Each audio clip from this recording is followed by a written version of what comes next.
things before we get started today. If you know someone who wants to play one of my games, send them my way. I'd love to talk to them about either getting into a one-shot or getting in the wait list for a campaign slot.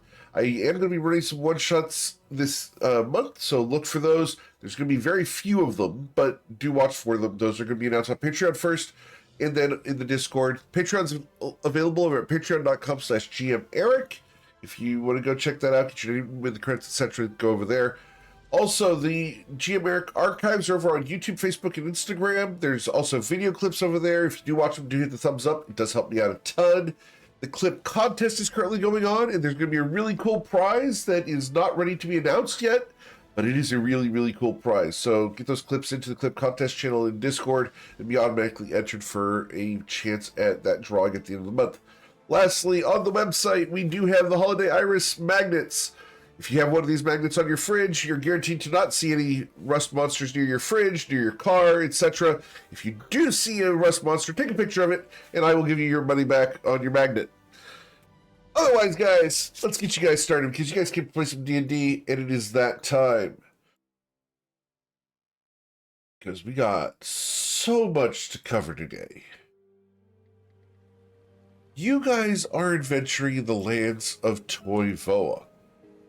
Specifically, you are far off, just off the coast of the ancient wastes of Shu, where you are sailing southwards to collect political prowess and might and favors along the way in order to reestablish Twilight's Call as the rightful ruler of the Shintara Grove.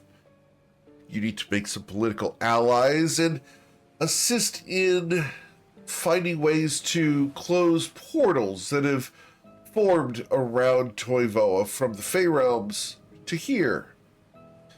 Last time, aboard the Manigath's Might, the flagship of the Shinoza Protectorate, you heard 3 gavel strikes, and you have an appointment at midnight with the Judge of the Dead. As sunset was about to happen last time, is there anything you'd like to do before your appointment, the afterlife? Well, I tore off to the kitchen to do the heroes feast for everybody to consume, because I feel like that will be very, very important for everybody, because it's going to increase your hit point maximum by 2d10, and its benefits will last for 24 hours. So it also makes you immune to poison and to being frightened, and it also gives you your wisdom saving throws with advantage. Can you link it in chat?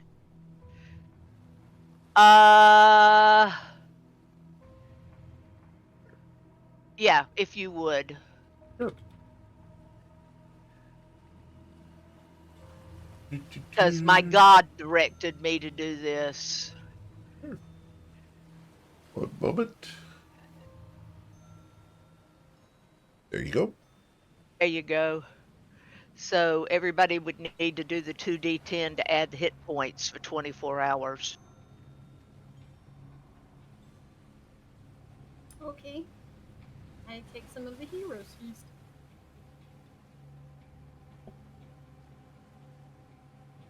Wow, we're getting the bad rolls out right Indeed. now. Oh my gosh! We're doing awesome. Dice change now. Speak for yourself.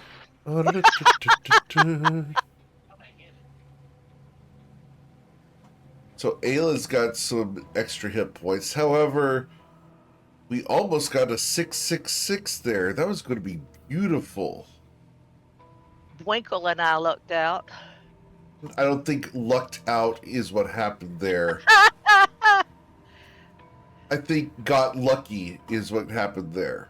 No, I changed my dice. I think she showed Winkle how to actually eat the hero's feast, or she fed it to him. Oh, got it. Well, she said she got some new dice. Maybe she was playing with his. Wow. Moving on. Before I get in trouble. All right. Aowen, click the purple button. Hit the pink button, please. Hey, Eowyn, we can see you typing. The audio cut out again. Sorry. Is that better? That is better. Okay. Yeah. So that's good for 24 hours, and that should help us out tonight. Awesome.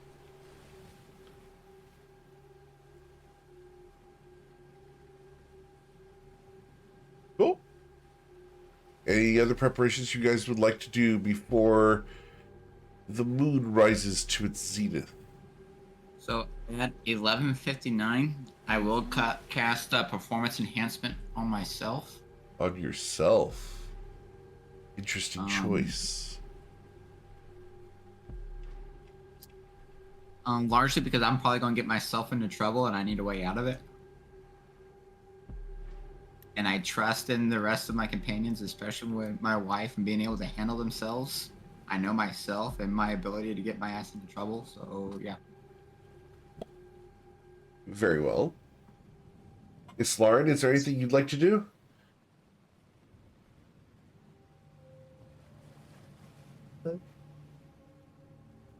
Nothing specific.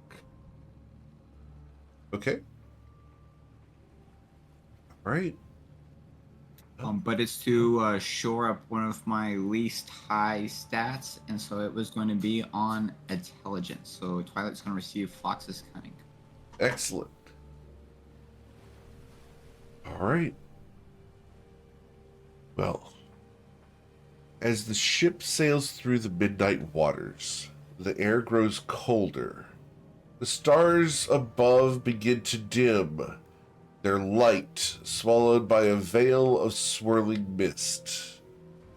The gentle creak of the ship's timbers drowned out by the otherworldly silence. Then a deep, resonant voice, neither male nor female, echoes across the deck, reverberating within your very bones. Mortals, your time in the land of the living is borrowed. Your every step weighed against the scales of fate. Tonight, your path intersects with judgment. The dead demand justice, and I will hear their pleas. The mist thickens, coiling like spectral hands around the ship. The waters beneath seem to vanish, replaced by a void of shimmering silver. The deck begins to shift, the planks transforming into smooth, cold marble beneath your feet. The ship creaks one last time, groaning as it is consumed by the fog, and you find yourself standing within a grand spectral courthouse. Cool. Hey, y'all, we're in a grand spectral courthouse. Got one job on this ship. Awesome. I'm glad MKL sent you to assist us. It's been quite interesting over here. The figure looks at you and will walk towards the dais in the distance. The room is I'd like vast. to look around. Go ahead. You gonna look around? I was saying I'd like to look around at these like markings on each of the pillars and want to. There's like Cut, religiously significant about them. Sure. cut it would know for sure. Let's go ahead and walk through this. The room is vast and otherworldly. Its architecture defies mortal logic. Pillars of translucent obsidian rise into an unseen ceiling, glowing faintly with a pulsing inner light. The walls are etched with countless runes, shifting and twisting as though alive. As you look at them, They are chronicling the stories of souls long departed. Rows of pews filled with ghostly spectators line the sides of the chamber, their translucent forms murmuring softly in a language you cannot understand. At the center of the room stands a massive dais, on which looms the Judge of the Dead. Their form is imposing, an amalgamation of ethereal light and shadow, cloaked in flowing robe that seems to be woven from the night sky itself. Their face is obscured by a porcelain mask, carved deeply by the hand of Imkael. In one hand, they hold a staff shaped like a great balance scale, its arms tipped with faintly glowing orbs of green and gold. As they rise to their full, towering height, the murmur of the courtroom falls silent. Behold the court of the departed, where the veil between life and death is but a thread. The accused stands before us, and the voices of the restless cry out for resolution. Let no falsehood go unpunished, no truth remain hidden. By my will, justice shall prevail. As the judge speaks, your surroundings come into sharper focus. Behind the judge is an enormous window of swirling stars, revealing glimpses of fleeting memories and lost souls adrift in the void. You realize you are no longer tethered to the material plane. This is a place outside of time, a realm where only truth holds power. The air hums with an ancient magic. You feel a weight settle upon you as though unseen eyes are watching your every move, weighing your actions against some cosmic ledger. The judge turns to the party. You, mortals, are witness to this trial. You, specifically, are the defendant, as he points at Covet von Sin. Defend the accused if you will, but know that lies will shatter under my gaze. Now let the voices of the dead be heard. The chamber grows deathly silent as the first witness materializes, stepping into the pale glow of the courtroom center. The trial begins, and the fate of Covet von Sin lies in your hands. Is there anything you'd like to do before the first witness steps forward? May we ask the charges? Before she asks that, I'm actually going to take my mask of MKL and I'm going to put it on my face. Okay. In this place, you do not feel any special connection. Wouldn't expect to. Right. So I would go and I would stand next to Covet. okay. So as you look around, there is a jury off to the side. They are a group of spirits that are here to determine your fate and make recommendations to the judge. Stepping forward, you see your accuser. He's a towering figure, and he's dressed in green and silver armor with glowing green eyes.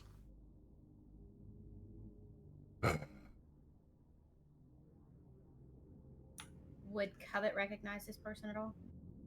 It is impossible for you to recognize him. You have not seen this Not person even- ever. Okay. While quite loudly says, "And who is that?" He turns. She knows. She knows. I am Sir Madrick Hollowell. Spelling. Spelling. There you go. Oh, let me make sure I give you just that, because I was about to give you all my notes, and I'm not going to do that. Oh, shoot. How? There we go. I am a knight of the Celestial Order. This person, I saw her clearly. She stood in the moonlight, draped in shadows, a staff of vile power in her hand. Her laugh was colder than the grave. She wore a mask like she does now. She called forth her undead minions to end my life. She desecrated my dead body and stole the sacred seal. She bound me to this cursed existence. It was her. I swear it.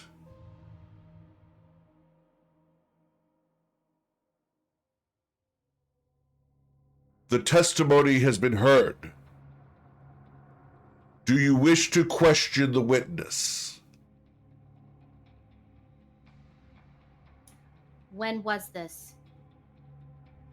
Time does not matter here, Covet von Sin. Okay, so before she goes any farther, would she recognize that his name at all? You can roll a history check on the name.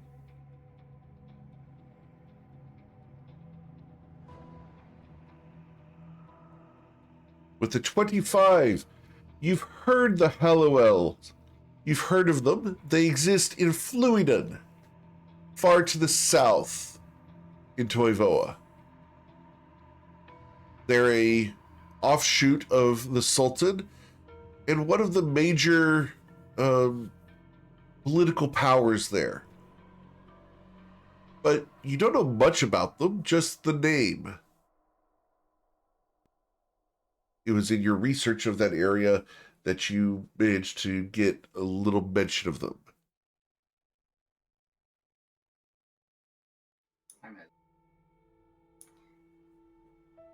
I have never been to Fluiden, to my knowledge. The judge speaks up once again. Your presence is inscribed in time.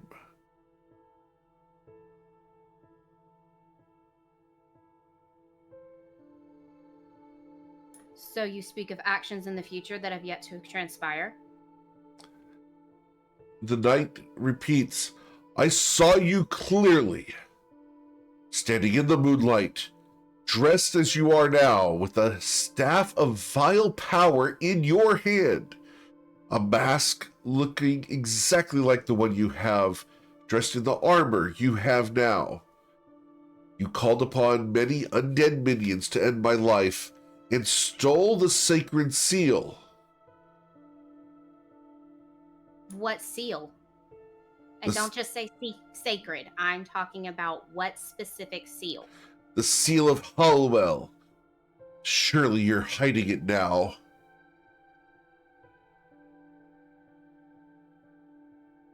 Would I, in the little research that I have had of this, would I know what the seal would look like? Nope. Not even with a 25 history check.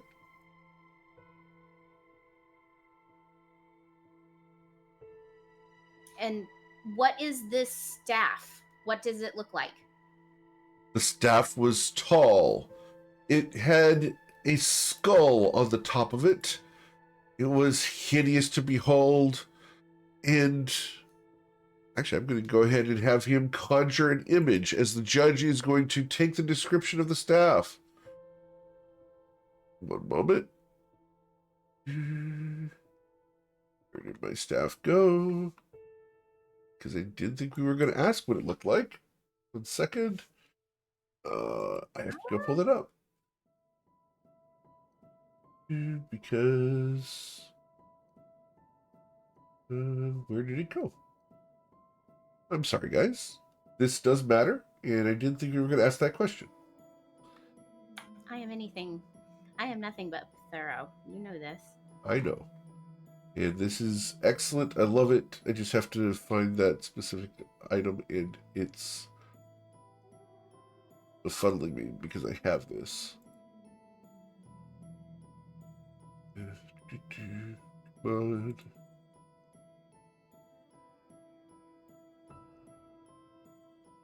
Oh, I know what I did wrong. I put in staff. It's not named as staff. All right. Kevin, you've been granted inspiration by the chat. Thank you. I appreciate you. You're probably going to need it. Probably. All right. I will find it momentarily.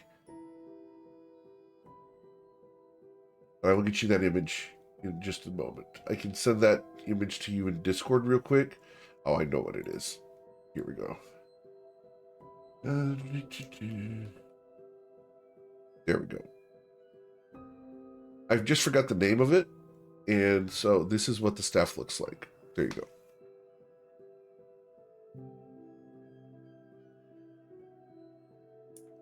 I've never seen that staff ever. The only staff I have is this one, and she pulls out the staff of fire. That's the only one she's got. As the staff of fire is produced, it flares with flames. The judge gestures and the flames go out. There will be no combat within the council chambers. Never intended combat, only to show the staff. What say you? The witness looks... I swear it was her.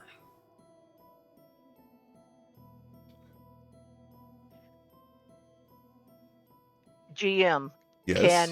can us as her companions, can we ask questions Of course. of the witness? The judge nods. You may cross-examine the witness. Sir Hollowell, this happened at night? Indeed. Did you actually see her face? No, she wore a mask like that which she is wearing now. So how do you know it was this person? All else looks exactly the same. Also, Well, you know, if I put on that mask, I can look like her. he looks at you. I also have other evidence. If you'll allow me to submit it, Judge. Certainly. And he produces a ledger and puts it on the table. This is a ledger that lists Covet's name as captain of the ship the Manigath's Might. Oh, that's funny. Covet. I am not. Ayla, you've Go been for it. granted inspiration as well. Covet also is well known to be a relic seeker, often willing to bend the rules to acquire rare treasures. It is known to have compromised herself in the past amongst the dead, even imprisoning souls for a period of time for her own benefit.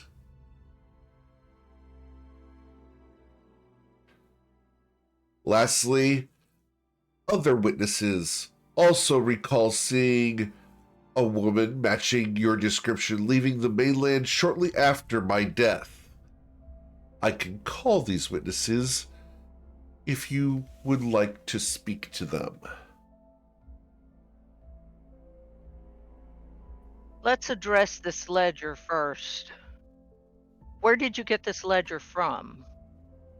The ledger was submitted by one of the allies of the Order. He entreated that my soul receive justice, and so I had an appointment with the judge. This is so. The ledger is evidence and reason enough for the trial. But the ledger is wrong. Who brought you the ledger? No, and I at least need to know who the accuser is who brought the ledger.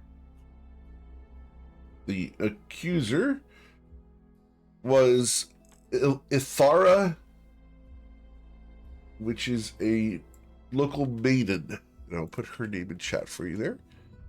Ithara.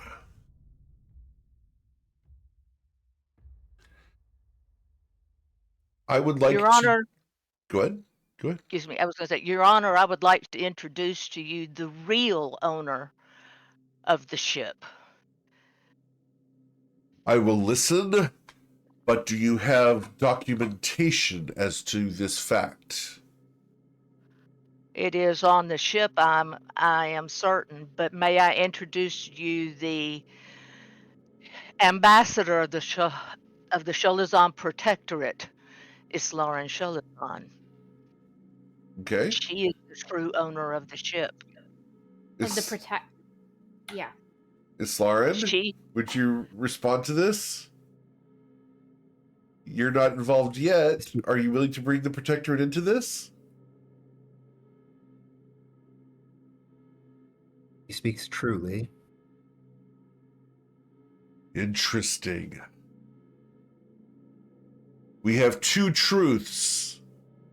The ledger states that Covet is the owner of the ship, and we have truths that state that you are the owner of the ship. These cannot be in dispute, as I would know if they were false. I have also stated I am not the owner of the ship. And he has stated you are. We must find an error. May I ask, why is it relevant to budget crime that as to who the captain of the ship was? Because it establishes her presence at the space. Which space? My death. What plane? The material plane. So the material plane deals in a preceding concept of time.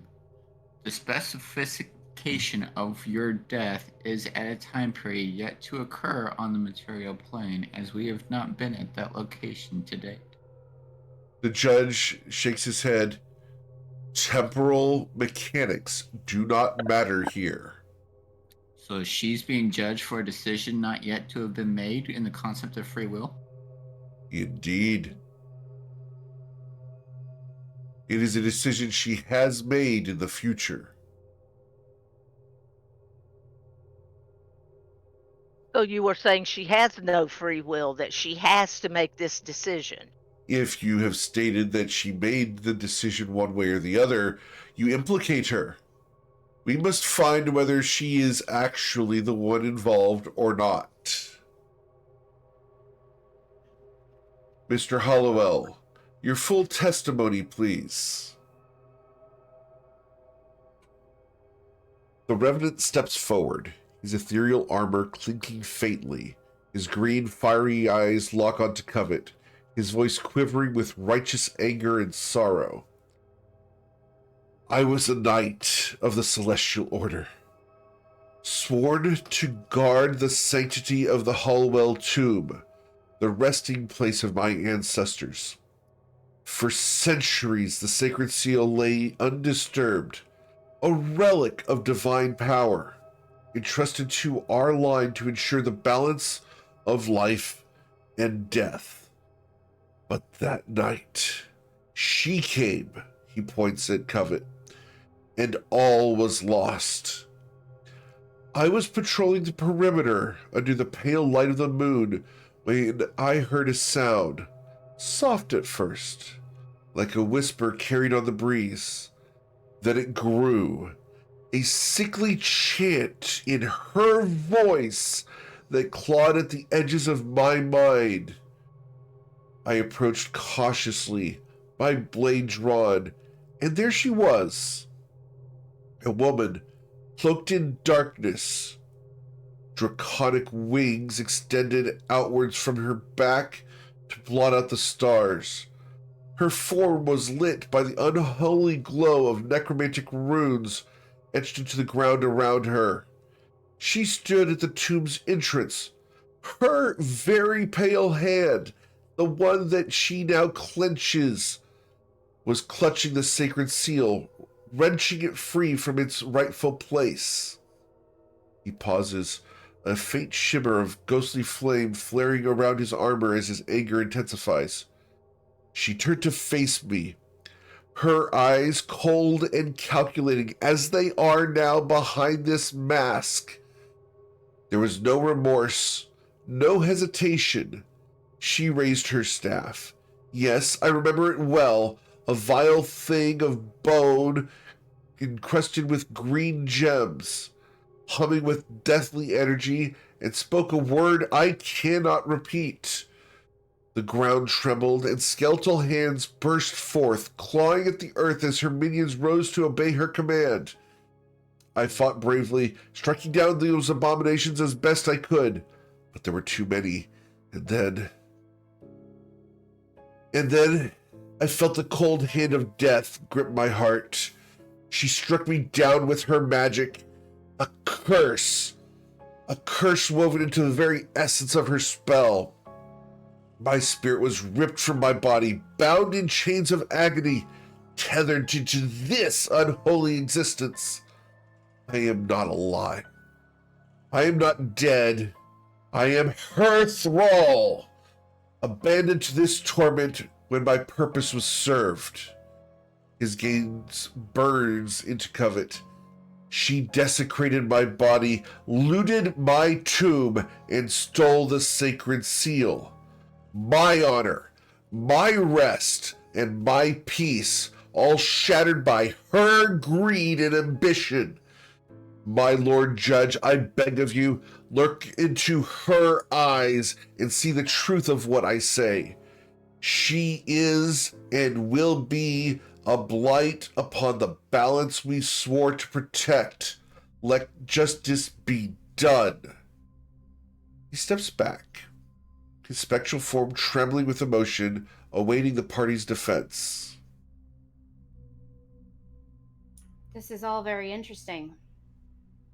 But I made an oath to MKL. Why would I do this when this goes against everything that MKL stands for? A final death. I'm just a simple country music, and I'm wondering, is it possible that he's trying to cover up where he didn't do things the way he was supposed to? Or he's had his memory modified. Yes. Could we speak to this Ithara? Ithara? Ithara? Can we speak to her? The defense calls the witness Ithara,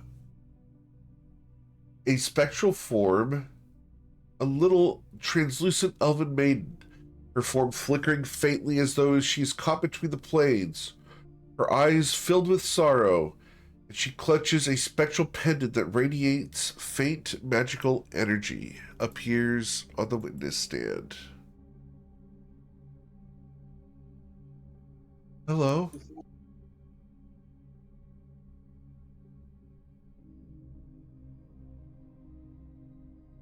Does she recognize the pendant?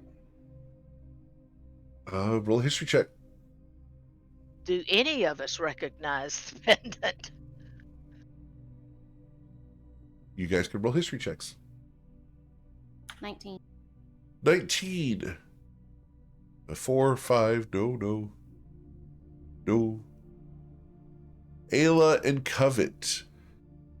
Both of you will recognize the pendant. The pendant belongs to one of the schools of astrology of Fluidon, a legitimate study of magic in the area. This person was a scholar.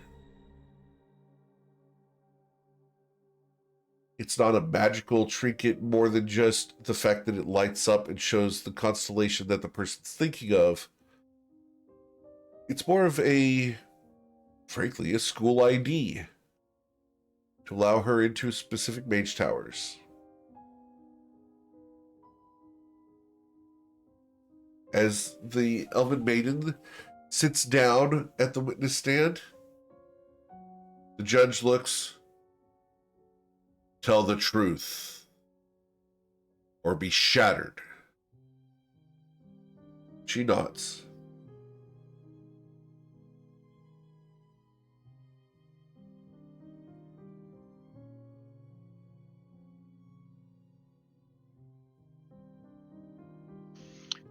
My question is, we were told you had given um, the ledger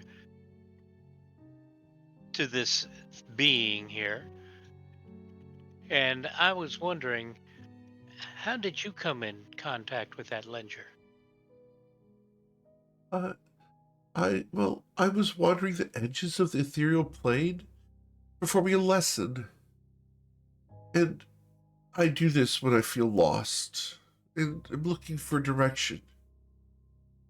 I found the ledger hidden behind a headstone in the cemetery. I, I thought nothing of it until I saw a group of people, much like yourselves, but better equipped. I had a heart aflutter. You see, his hair is beautiful. And she's pointing at Twilight's Call. In the moonlight, he and she were conspiring, and I hid behind the headstone and listened. I remember him saying, "The seal will fetch a fine price. We need the gold for potions."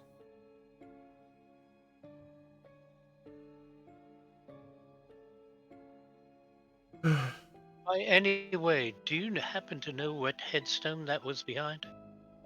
No, they looked rough, and I saw an evil light flare around her.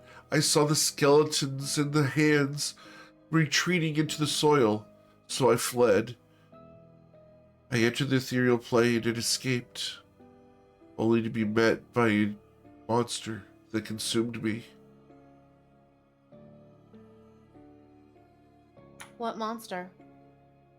I'm unaware. For a moment, I felt terror.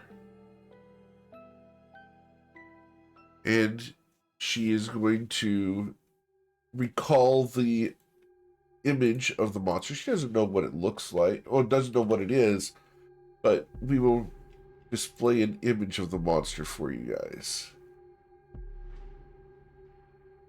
Some of you guys will recognize this as fear. Yep.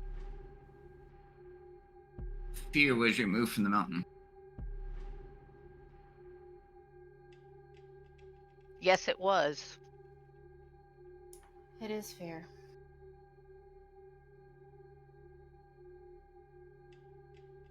But those are in Estrella. I do not know, but I am dead, and I do not deserve to be here. I have been called to serve as witness to things I saw. Did you see the woman's face? No, it was hid behind a mask, much like the one she wears now. Covet looks back at the night, and she makes sure that, every time that she looks at somebody, she makes sure that her eyes are hidden and everything. And she asks, what color were the eyes of the person you saw? Because you said they glowed. They glowed, yes. They glowed with a teal light. Flames pouring through the mask. It was horrific.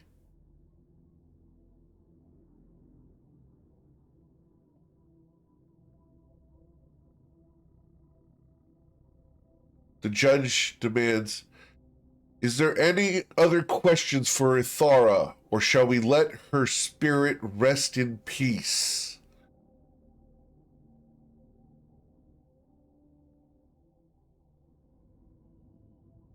So you just happened to find the book and the ledger, and you just happened to notice that my husband is incredibly hot. Yes?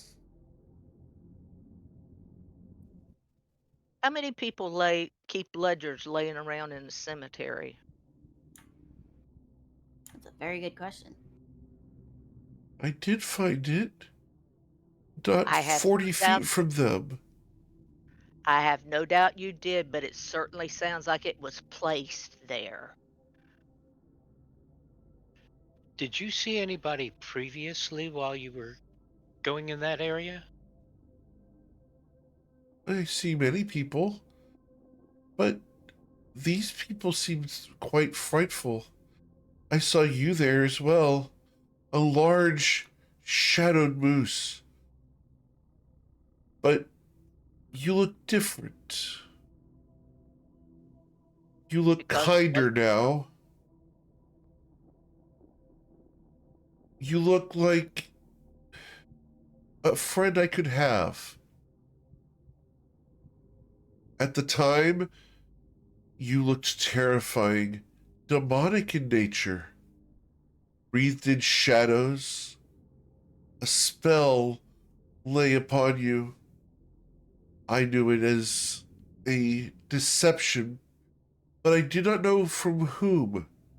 I was able to determine through my arcane knowledge as a student of the School of Fluidon, that Pass Without a Trace had been cast upon him, thus hiding his true form. Or somebody could have put that spell on each one of us to hide who we really are, who they really are, and they weren't us. I cannot speak to that. I can only speak truth here. The judge booms. The truth only. Where is the zone of truth so that we know that each one of these witnesses are speaking truth? The judge stands.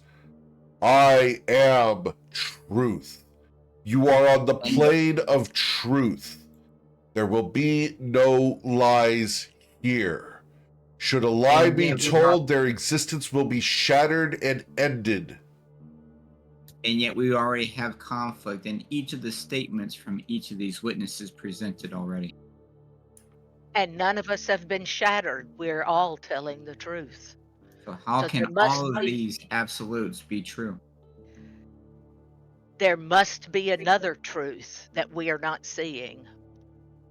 So what were the charges? Desecration of the body and theft of the sacred seal. The seal that we don't have and the body that we've not seen. The judge shakes his head. That does not matter. The accusation stands and you must disprove it. So guilty until proven innocent? Indeed. Of a future activity yet to transpire. The maiden is beginning to cry. Was my figure wearing any form of pin or anything like that? Who are you Might have asking? looked like either one of them. Okay, well, right now she's the one on the stand, so we got to direct so it. I'm asking. Yeah, we have to be ready.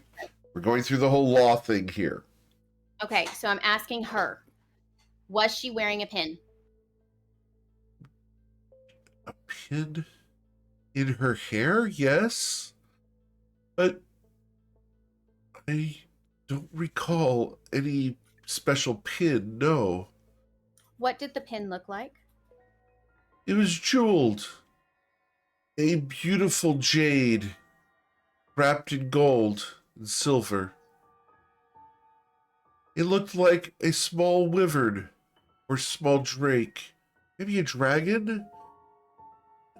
It looked quite delightful and cheerful, almost like it was a pet.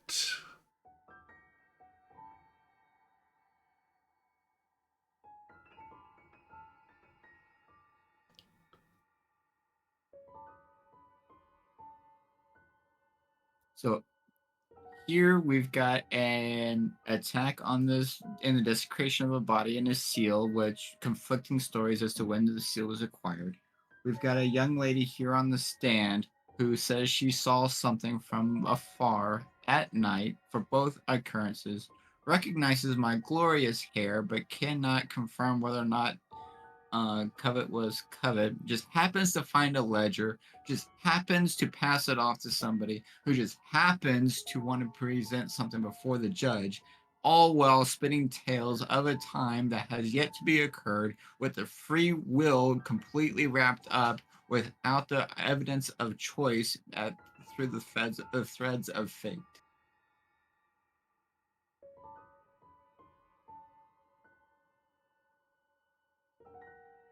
Did you see her kill anyone? Me kill anyone? Future me, whomever that is that looks like me? And we're not hearing anything from GM. Ithara did not see you kill anyone. The judge turns to the accuser, concerned with this situation. He nods. I saw her kill me. The witness may not have seen it, but she saw the aftermath and is evidence of the ledger. She provided the name. How could she have provided evidence of the ledger and seen the aftermath if she was killed when she escaped to the ethereal plane after finding the ledger and witnessing the talk? So, order of events. The elven lady, Ithara, saw the group discussing something and discussing that how the seal would create money. After she found the ledger, she stepped into the ethereal plane and was consumed by fear. That's from the GM's perspective. So just an explanation of that. So that's the order of events that she saw. That's all she knows. She did not see the death of the knight. She saw after the fact. And yet the knight just testified that she saw the aftermath. So we already have a conflict. No, he's recounting her testimony. That's not what was stated. He's stating what she said, that she saw you guys discussing things. He just repeated what she said. He made the statement of she witnessed the aftermath, and that's not a true statement. Well, it depends on what aftermath means. Did she see all the dead body or Hollowell's dead body? He didn't claim that, and she didn't claim that either. I'm asking if she did. Oh, you're going to ask her? Yes. Did Okay. you see Hollowell's dead body? No, I saw no dead bodies. I wanted to, but I didn't. Why did you Why raise did dead bodies? Curious. Why? I was in Rush. I'm part of a sorority, and I was sent to the graveyard to enter one of the tombs and escape. Are you a student or are you a teacher? I'm a student. And you didn't think it was odd to find a book, a ledger that is a matter of record, just leaning up against the tombstone I in a did. cemetery? That's why I grabbed it. Wait, hold up. This was for Rush. If it's for Rush, there's usually initiations. Who was initiating you? The sorority of the stars. Who's the president? Oh, the president of the sorority of the stars would be. Let me get her name because I have that ready. It's Charity, and I forgot her last name, and I need to go grab it. One moment. My NPC list. One moment, guys. I need to get her last name for you guys. It's Neverwell. No, it is not Neverwhirl. That would be hilarious and awesome, but no. All right. Charity Bokeen. Here it is. Paste. There you go. So there was a rush with initiation into the graveyard at night to find a book that has a name to give to the witness to go before the judge to accuse covetous. Also circumstantial, just to play out oh so perfectly. Who did? The judge booms, "Your sarcasm is not appreciated." But is it false?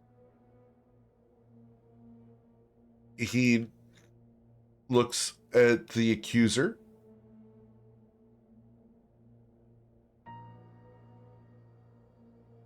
The knight says, "I am done with this witness, if the defense is." I have one more question. She looks pointedly at Ithara, and she asks,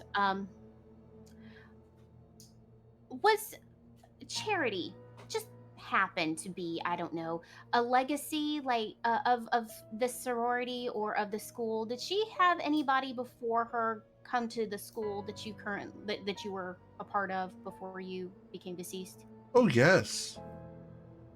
Why? Who was that? That would have been an Anita Soul, was her previous person in charge of the sorority. Anita Soul. A changeling? No. An elf? Quite the bard. Why?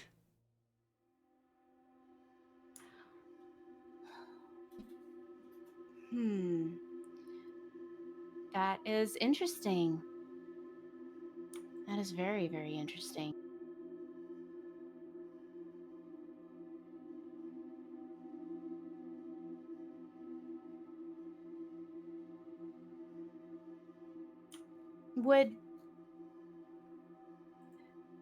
Has Anita traveled, oh, I don't know, to the Feywilds at all? You're not transmitting. She said she had, yes. Had she mentioned anybody by the name of Thalia Neverwhirl? No. I don't know that name. Or Nebula, just out of curiosity. I don't believe so. Okay. All right. She did speak to me about it. I'm sorry, I wanted to make sure I heard that clearly. Did or did not? Did not. Okay. She has not heard that name associated with Anita Soul at all. Either one of those. What of the Lady of Shadows? Oh, Anita was very interested in her. But more of curiosity, as Anita thought it'd be a delight to perform for her. Perform for her? Because she's a bard, or was Indeed. there something she needed? Well, you see, Anita's a bit of a slut.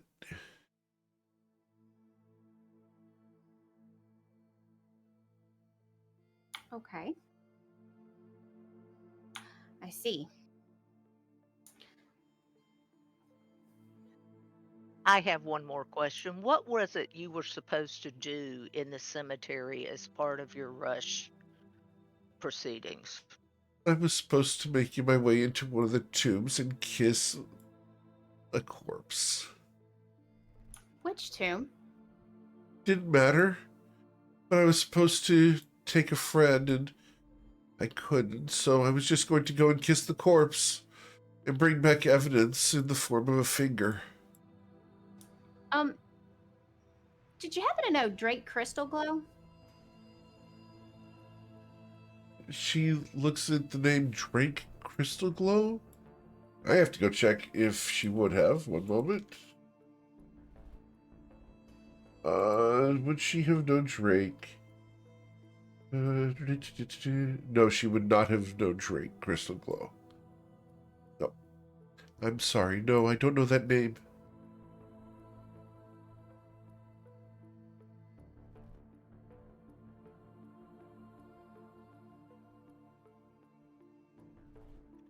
May I ask, how did you know the knight? I only know of the tomb. I know of the fact that he guards it. Everyone knows that. He's quite famous.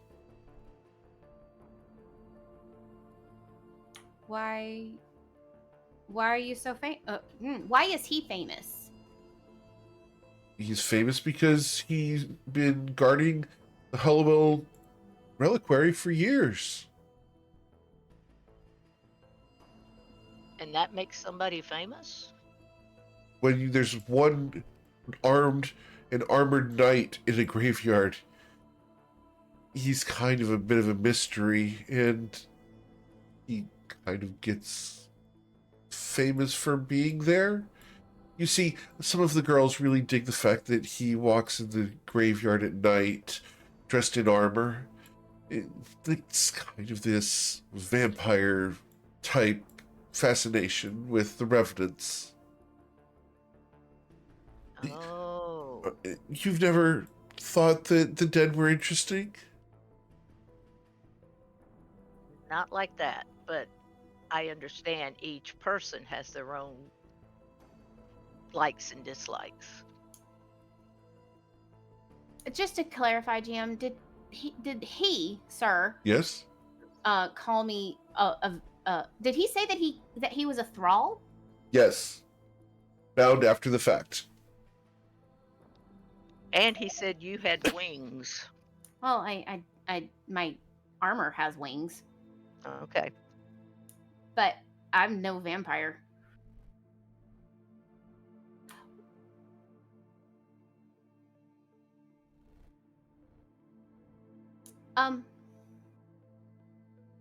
Definitely not a vampire, that's for sure. So I don't know how you got thralled. Unless his ancestor is a vampire. How did you? Oh wait, I gotta do this in order. Dang it. Are there any more questions for Ithara? Just a quick question. Do you think that this Sir Knight here is cute? She blushes. No. I do think he is handsome and dangerous. So would you do just about anything just to go get his attention? Like, I don't know, maybe give him a ledger. She looks at him.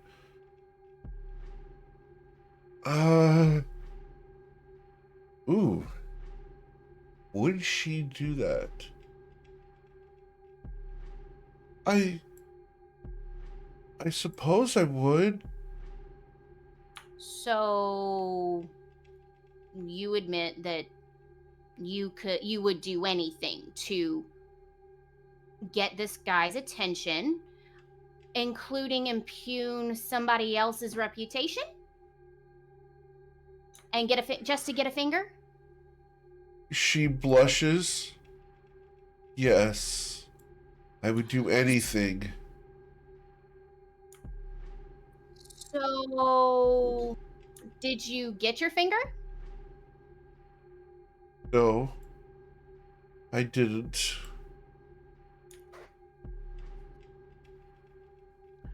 What led you to give the ledger to Sir Knight? Well, to bring the ledger forward, whoever you gave it to, whether it was to the knight or to the judge.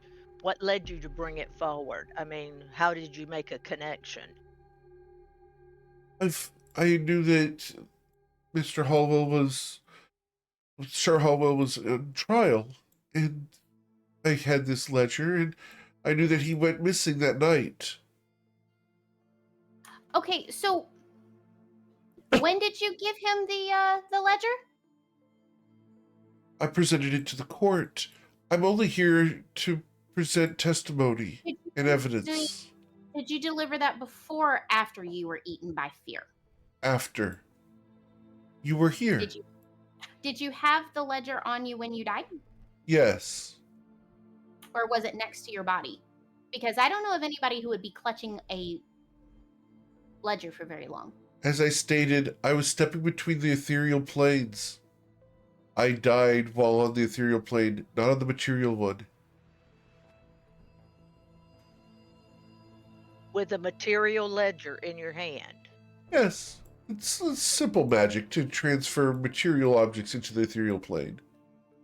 Do you not do that often? No. Oh. Ooh. I Covet, you feel a pulse of pain rack your body.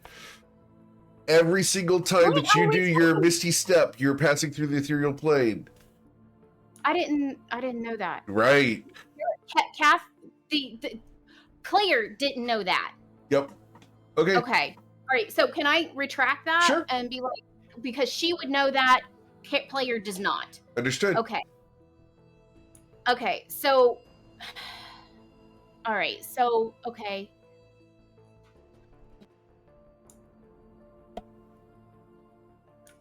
We're going to need a sequencing of activities and statements and everything else, because right now there's a lot that's either ambiguous or unclear or in direct conflict. It's not a reason. It's not there. I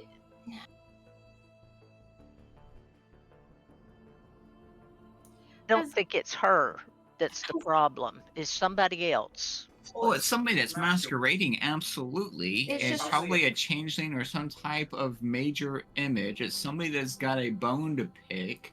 It's got shadow encroachment and otherwise in a location that we haven't done, with powers that she doesn't have, with items that isn't, and we don't even know what the seal is.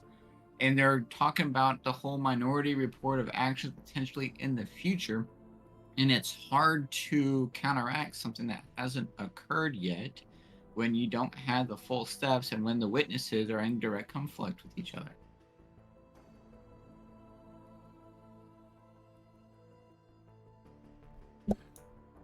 Are you done with this witness?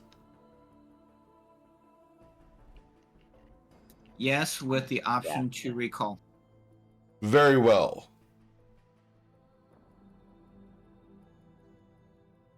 As Ithara will fade from the area, you are asked, is there anyone you would like to call? Or should Sir Hollowell call his next witness?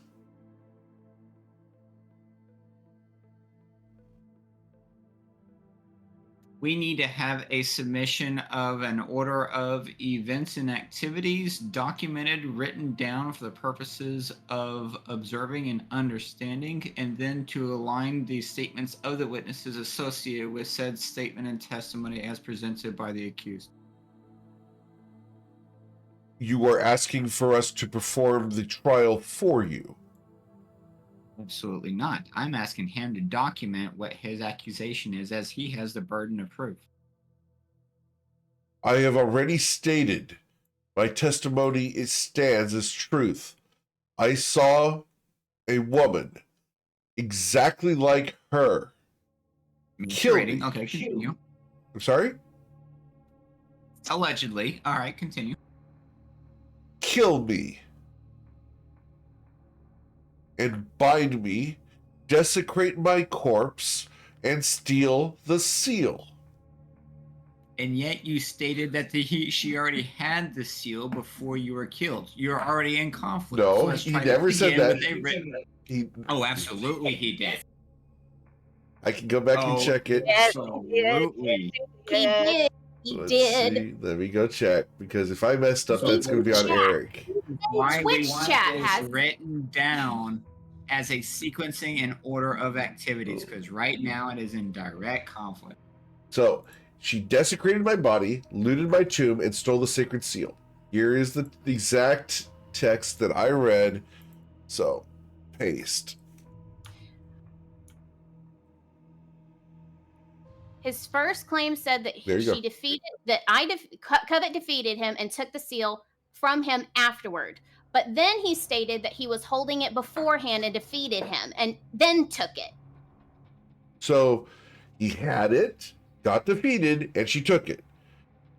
And then the second statement was he saw her, she had it, and then she was defeated. Then he was defeated. That. Oh yeah. Let me go. Which is why we're kind of frustrated right now. This is why we're frustrated, is because there is conflict. So here's the first one. I will go ahead and put this first one because there's only 2 that I've read for him. So these are the 2. So the stenographer will read those back for you guys. Because I wanted to make sure I covered my butt on this because, yeah. Because I knew that you guys would make sure to poke every hole in it. And legitimately, I love the fact that you guys are doing so. And for the record, I want you guys to know I'm not out to get you guys. I'm trying to give you guys a challenge. And there's a lot of story here. I hope the players are having fun with this. Oh, how yeah. did I, quote unquote, desecrate your body? So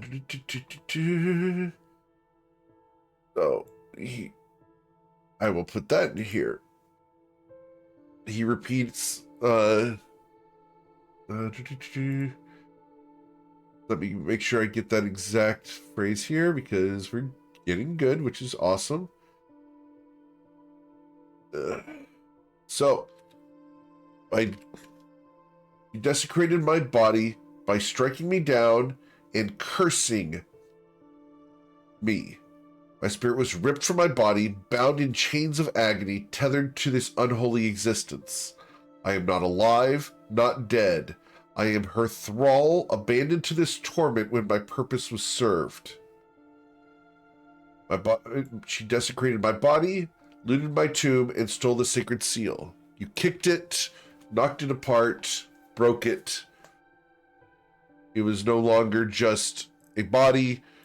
It was destroyed after the fact. How can he be a thrall if she's not a vampire? Hold up. Wait a There are second. many... Okay, let me answer her question. There are many types of thralls other than just vampiric thralls. You can be a thrall of a lord. You can be a thrall of all sorts of different creatures. Okay. Aboleths, etc. So, not just vampires. Yes, ma'am. I love the believe fact that we're getting into the... Yeah. No, I believe I believe that I can prove that I didn't do it. Okay. She pulls out Soul Render. Okay. And she says, "This was given to me by the Herald, the chosen of MKL himself." Okay? If I had killed him, his body, his soul would have gone straight to the afterlife. I would not be giving this up because I would want an expedient death and the soul to be going to where it's supposed to go. Ooh. Why are you still here if I had this in my possession? I would not be giving this up ever. You did not slay me with a dagger, but with spells. I have to have it on my possession, and it doesn't matter whether I kill you with it or not, you would still go to the afterlife immediately. And it states so in the thing. He looks at the judge. I do not have an answer for this, but I do know that she slew me. Or at least someone who appears to be her slew It you. is not me. May I call my next witness?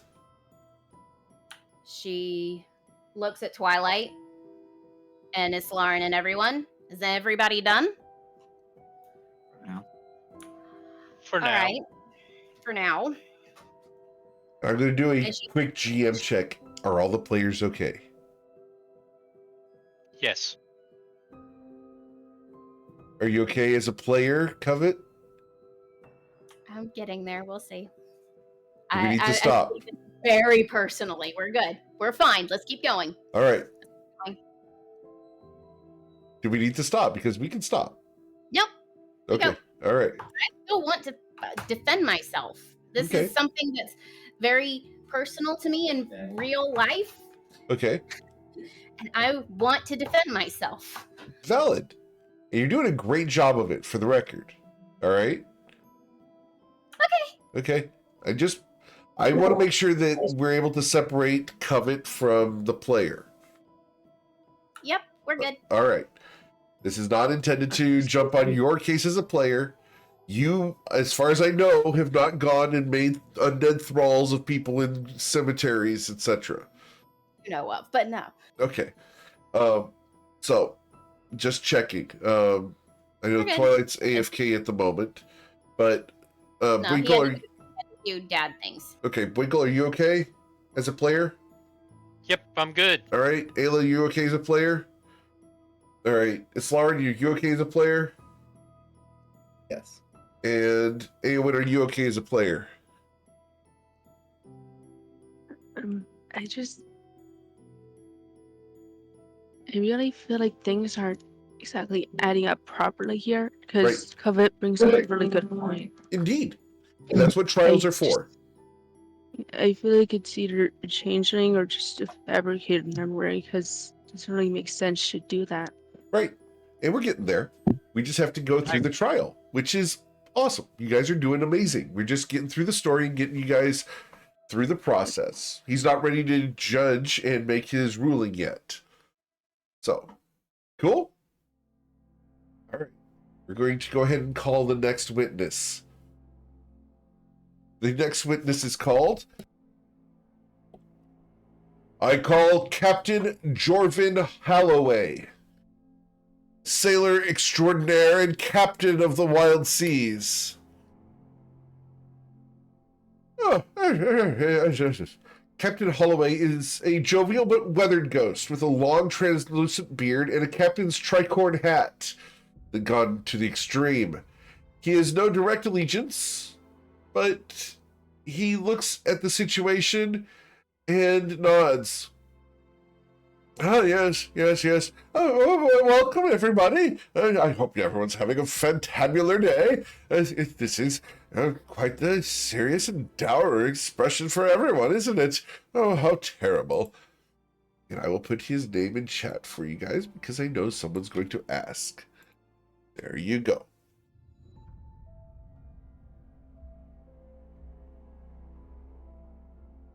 Tell us your testimony.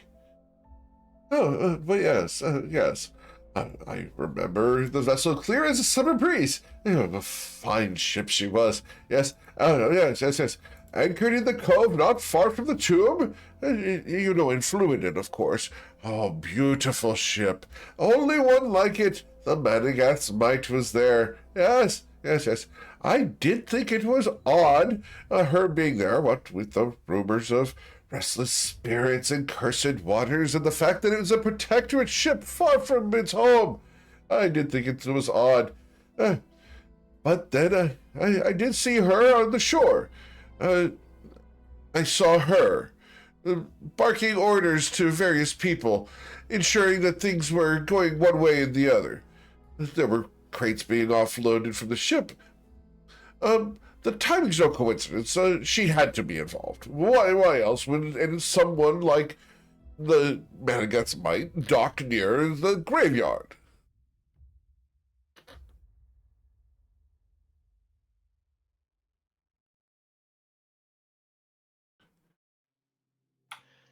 You said there were crates being unloaded?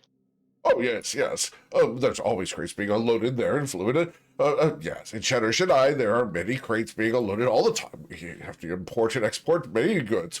I import and export there quite often. Yes. Always crates. What did it state on the crates? What was in the crates? Oh, I couldn't possibly tell you. I'm afraid not. I wasn't quite close enough to, but I did see her, yes. I'm sorry, ma'am. I am terribly sorry to have accused, to state that you were there, but I am called to tell the truth. I did see you on the docks. How far away were you?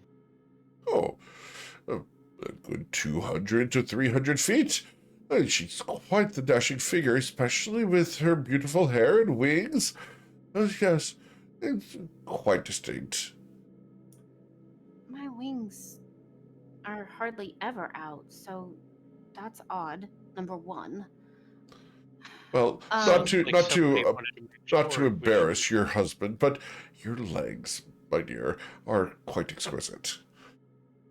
Her legs Thank- don't show. Yeah, actually they do. If you go look at my Okay. Yeah. but I never keep my wings out, which is odd. Did you see me with or without the mask? Well, I'm afraid I'm not certain, but it had to have been you. After all, it's not very often that quite so I am diminutive figure and is in such command makes a presence in the docks. You understand you're quite distinct, madam. I believe she used the term, I may be tiny, but I be mighty, quite often. Oh. Okay. See So her anywhere other than What was the question? see her anywhere other than the docks. Oh, I'm afraid not, no. But why else would the Menegats might be there other than to be in cursed waters near a graveyard? Of course she has to be involved. Why do you? I am not the captain, so I would not be barking orders. I can't speak to that, I'm afraid.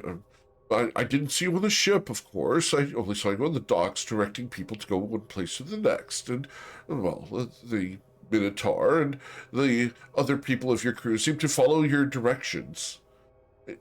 I can only speak as to what I saw. And upon what judgment and or foundation or metric are you using to confirm that it was indeed Covet Von Sen? Simply appearance, you understand. And yet a world exists of magic, changelings, simulacrations, and other type of similarities and or replication. I can't speak to that, sir. I'm afraid not. All I can understand and claim to be a witness for is the fact that the Managat's Might was at the dock of Shadow Shaddai. And, well, you understand there were crates, and that woman, your beautiful wife, was on the docks directing traffic and telling crew where to go, including yourself, sir. She did seem quite affectionate with you, which honestly made me a little wistful for my old wife. She was a delight way back in the day. Such a ball and chain, but gilded and beautiful. You What understand? was her name? Oh, her I'm name. sorry for the loss of your wife. but what was her name? Lucretia was her name.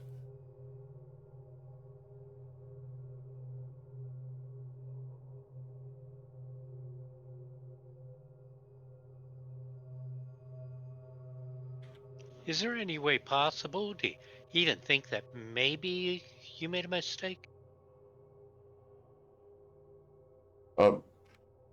Possible? Well, I suppose it could be possible, yes.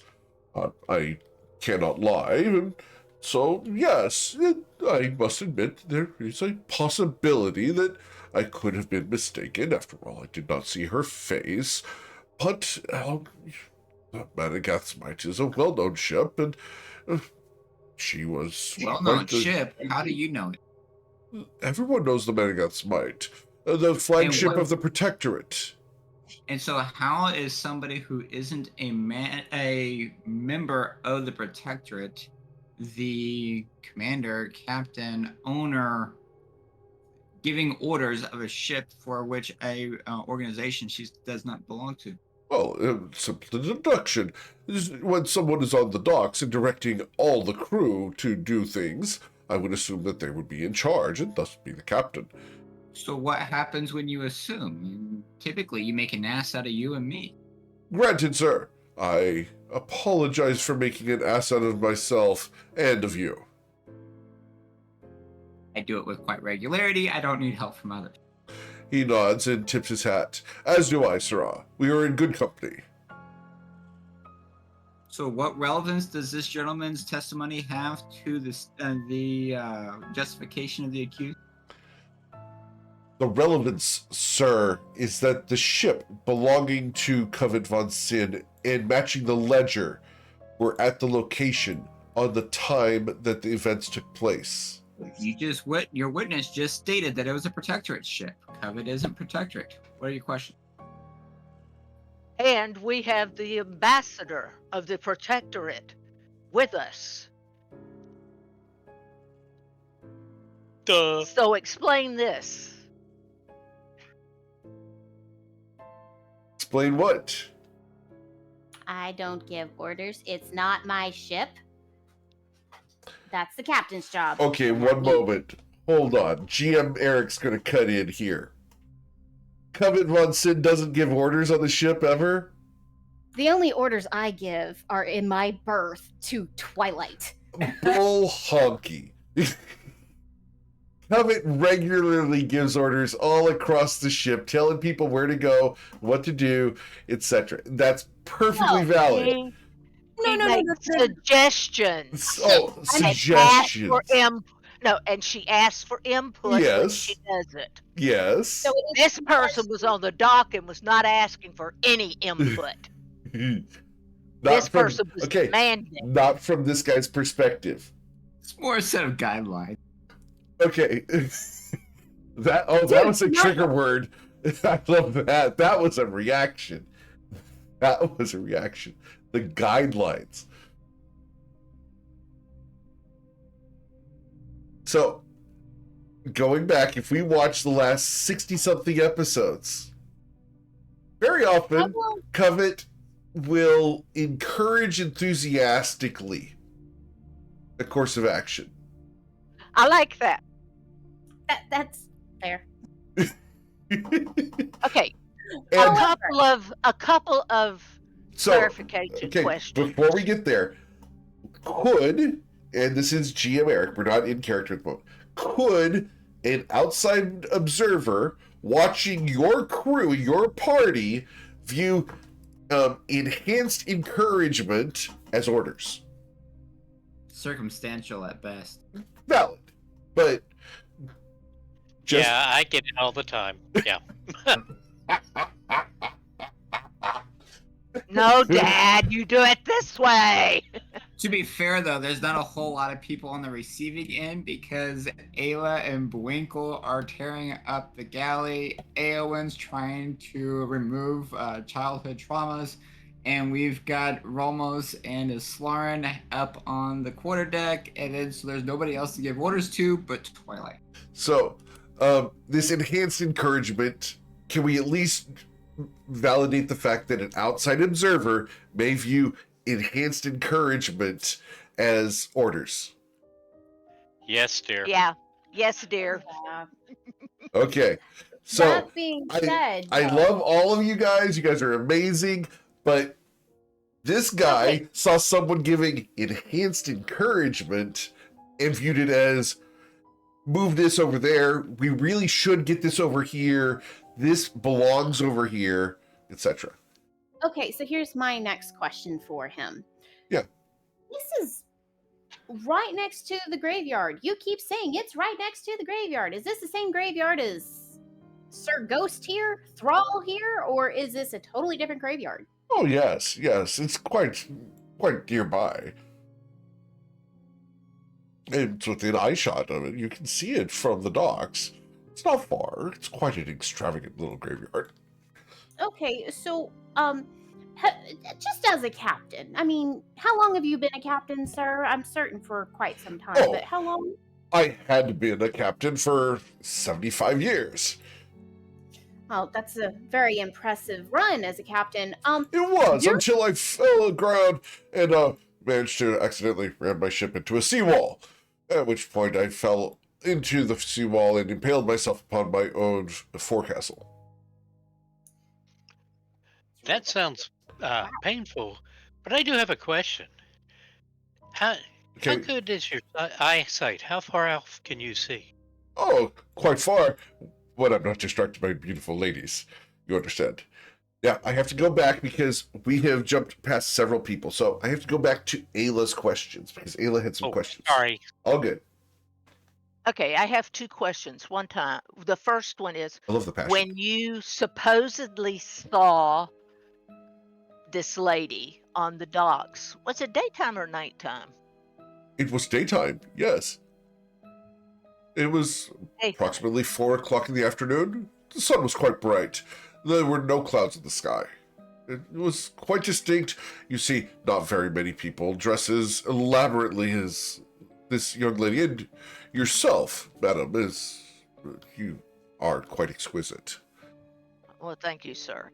Then secondly, the cargo that you mentioned being Yes, moved, yes. was it being loaded onto the ship or off of the ship? Honestly, I'm not certain. I simply remember her being on the docks and ordering the crates be moved and moved from one place to the next. I wasn't paying much attention whether it was being loaded onto the ship or not. That's interesting because you should be able to tell quite easily. If it was just being moved around, it is possible this person was trying to appear to be in charge when in actuality they weren't.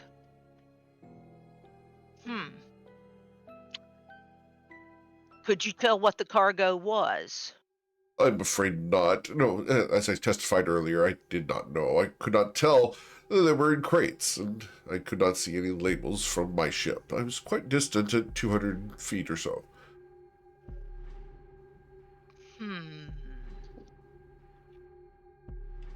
But you could tell what this woman looked like, exactly what she was wearing and everything from a distance of 200 feet? With a spyglass, of course. I must admit, I am a bit of a lech. You're not Yet supposed to you nod at tell that, me- Joe. But you can't tell me whether the cargo was going onto the ship or off of the ship with your spyglass. Madam, I am ashamed in my dead form to admit I was not looking very much at the cargo. Uh-huh. Okay. The only thing he saw was Covet yelling at Twilight and made the assumption that it was to the crew as well. That's entirely possible because the crew usually runs and hides when she hollers at you. Oh, it's just hollers. It's not at Twilight. It's just hollering. Okay, that's fair. For the record, we're not jumping on anyone's players. We're trying to get the characters here, okay? Sure. Okay. Yeah. Okay. Yes, boss. So we. I hope this is fun for you guys. I really do, because this is, yeah. This is, pun intended, trying. So yeah. So basically, you couldn't tell whether I was just yelling at Twilight or moving cargo because you were looking at my legs and my ass. And Sets. frankly, wigs and hair too, madam. So you have no idea what I was doing. Other than giving orders and being, he looks at the judge, and the judge will nod. A mommy, ma'am. Oh boy. Okay. Wow. All right. Just So essentially, he's I saying want to go down this path. he's saying that we were there. That's all Pretty he. much. That's all he's. That's saying. all he said is that the ship was there and he saw Coven on the docks. At a time to be determined that has yet to occur. And Exactly. it was On- daylight on the docks. Yep. And night when Within I a was day of the death. Okay. And this is enough for you to feel certainty that we were involved. Oh, of course. Why else would the Protectorate ship be in Shed, or should I? But you Why? already made a claim that Protectorate ship. Islaren, go ahead. Sorry. You have mentioned that there are many people who perform imports and exports in Chada Shaddai, correct? Indeed, but very rarely do we see any ship like the Menegats might in port. It's a very unique ship, you understand, and from far away. Of course. Of course, it is. It would have been unusual for the ship to show up there, but is it not plausible that the Protectorate could take an interest in trading? Plausible? Of course, plausible. And if they took up an interest in trading, would Chada Shaddai be a place where that would happen? I suppose that's plausible, of course. I would do the same, of course. But with the death of the good knight here, I would assume that they were involved. It does not matter. He has established your presence at the location at the time of my death. Of course, I am not objecting to his account of what he saw, merely assumptions that he makes from that. That is all I wish to establish for him. He tips his hat to you. Why, thanks, my lady. And Islaren, he's looking you up and down. He's a lech. Oh, absolutely he is.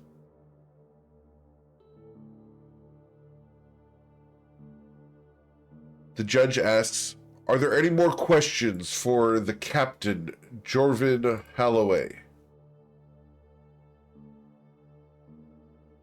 In your best expertise as a 75-year retained captain who killed himself by running into a seawall, why would the Protectorate give a Protectorate ship to a non-Protectorate member?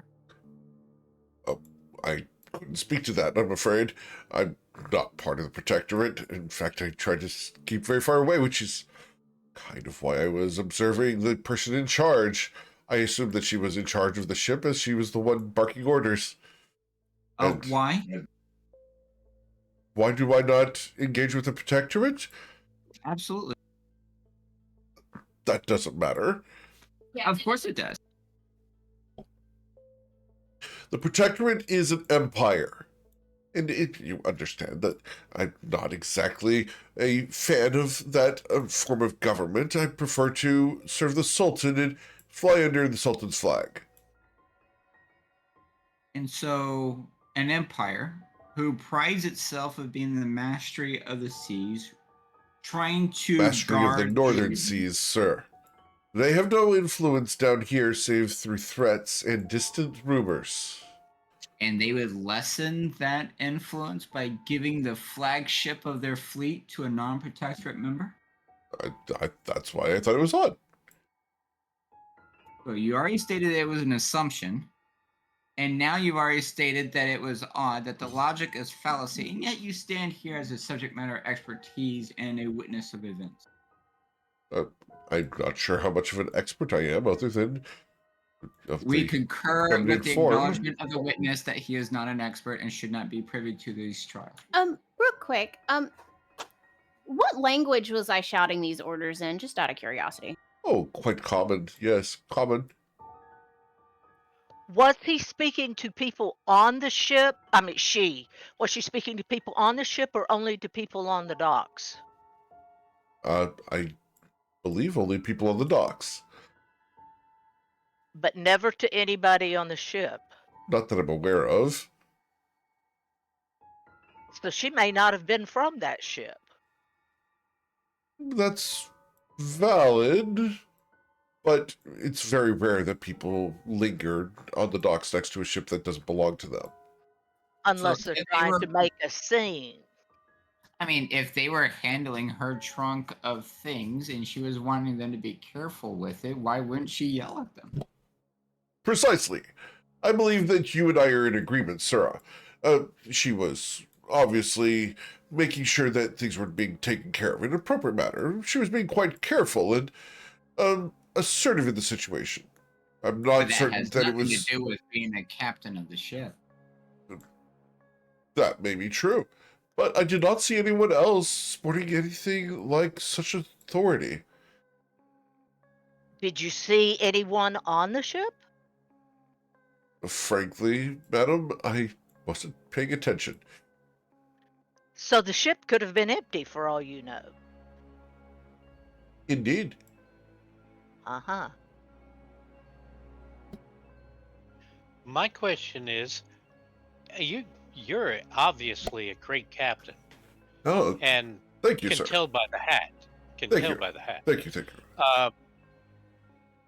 In all these years that you've been a captain, have you ever seen anybody change the form of their ship so it would look like another? I've seen several ships with disguises, but they're usually simply various new parts here and there, and a different flag, several sails changed. I once dressed up my ship as a bog. It was quite humorous. Have you ever strapped cypress trees to the side of a ship? It ruins the sailing structure. It's not pleasant. I'm sure it wasn't, but it could be done, correct? It could, yes. It could be done. But the key to doing it like a bog is to include several plush alligators at the waterline. Oh, have you ever seen the Menegas Mite before? No, saving pictures and diagrams. But never in person. No, of course not. It's So quite you wouldn't unique. know it if it was sitting in your harbor? Oh, it's quite a unique ship. Everyone's heard of it, and everyone's heard of how beautiful it is. And with the name on the side of the ship, of course we can identify the Menegas Mite. It's on the back Is and it the possible sides. to? Is it possible to write a name on the side of the ship? Of course Of course. We all write names on the sides of our ships. Do you not? I personally don't own a ship, and neither does my wife, and so I wouldn't have had that experience. Was there a question? Yes. Is it possible, say, somebody who had an appreciation for the flagship of the Protectorate, built one, named it as in simile, and sailed it into your port? Is it possible? Yes. I must say yes, it is theoretically possible. Perfect. No further question. Yep. He's not going to discount the fact I that it's like to possible. reserve. I would like to reserve the right to recall this witness if we need to. Very well. You are excused. And he will head off.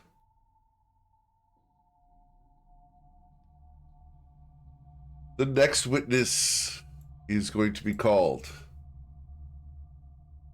We call Enrel Vost, traveling merchant.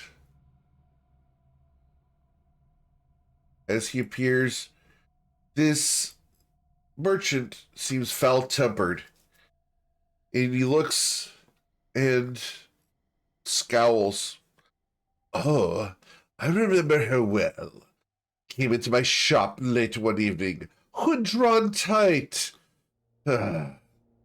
I remember her asking for all manner of particular wares. Bone dust, black candles, blood ink. Items no decent soul should ever need. Paid in full. Didn't bat an eye when I asked what it was for. She said, research. She said, ha! If that's research, I'm the king of the underworld. Mark my words. She was planning something foul, and now you see the results.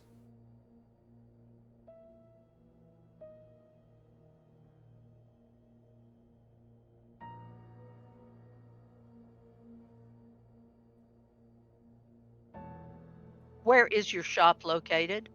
In Shatter should I? Near the docks. Where is Shadow Shaddai? In Fluiden. And where is Fluiden? Fluiden is on the southern end of the Toivon continent. We can go ahead and pull up the map for you guys, because this matters. So we're going to pull up the map, and we're going to come down to Fluiden, and we're down here in Shatter Shaddai. Is what we're talking about. Find it?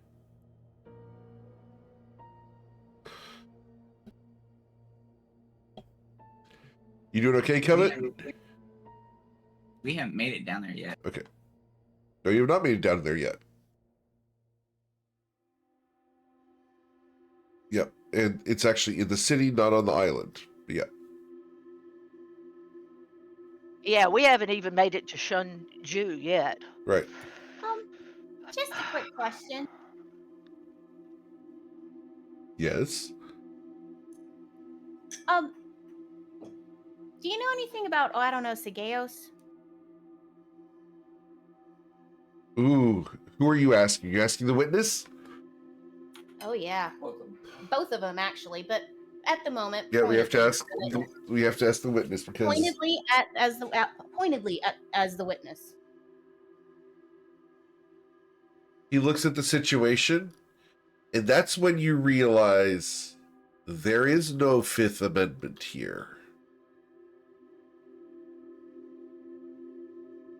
He shifts nervously in his chair. Yes, I am aware of Sageos. And what has he promised you to go against me? Nothing. He's not Okay. involved at all. I'm not against you, madam. I'm simply providing testimony of the purchases you made. Okay. And why would I need something like that? I'm uncertain. Well, I'm uncertain. Yes, I'm uncertain. Oh, I think not. Isn't that considered lie by omission? Because these things probably go for something that you are probably not happy with. That, based on my arcana knowledge, and I'm rolling this just to verify. Based on my arcana knowledge, Ooh. could go for things that are ill. Oh yeah, something foul. So of course. why would you carry this torch? I mean, why would you feel the need to say anything about it? What's your association? What is your association with Sageos? I sold Frenzy and Shatter Shaddai before my shop exploded. And frenzy, doesn't that change the mental state of people? He nods. Yes. It causes So- them to go berserk. It does not change their recollections. But that still means that you are part of nefarious things and look to better yourself in one way or another. Do we not all try to better ourselves? Hey, you came in looking for research materials and purchased bone dust, black candles, and blood ink from me. And why did you have it? Well, Shadowshinai is a font of magical study. We handle all sorts of goods. For example, why would somebody need black candles, blood ink, and bone dust? Something foul, some sort of Like necromantic what ritual or ritual magic. I don't know the specifics. I simply carry the stuff. Well, no, I don't simply carry this stuff. And he begins clutching at his head. Oh, please tell me. So, do you procure it? Do you procure it from other less legal ways? Yes, I procure it through less than tasteful ways. Like bribery? No, Or dig up bodies and grind the bones yourself? no, never. That's disgusting. Where do you get it then? The 12 spiders deliver the bodies to me. So the 12 And then spiders, you grind them. and she looks at Winkle. You know the 12 spiders. Do the 12 spiders have anything against me? I tried to They're the ones that tried to sacrifice me. You sold their sacrifice. They would not like that. To make Sageos to make Vagrodan a god. Yeah. So they So would be what trying is to his get even. what is your association with Vagrodan as well? I have no association with Vagrodan. Who do you have association with Vagrodan other than the 12 spiders? Where is that it? No one that I'm aware of. So what He's is telling the 12 truth about spiders? that. He's That's telling the true. truth about everything he said. Everything he said is the truth. Of course. But you guys are it's digging true. it, and it's great. I love this. You guys are doing amazing. With the 12 spiders, are they mad at me because I gave their temple back to Thale? I'm not sure. Why are the 12 spiders mad? I don't know anything about that.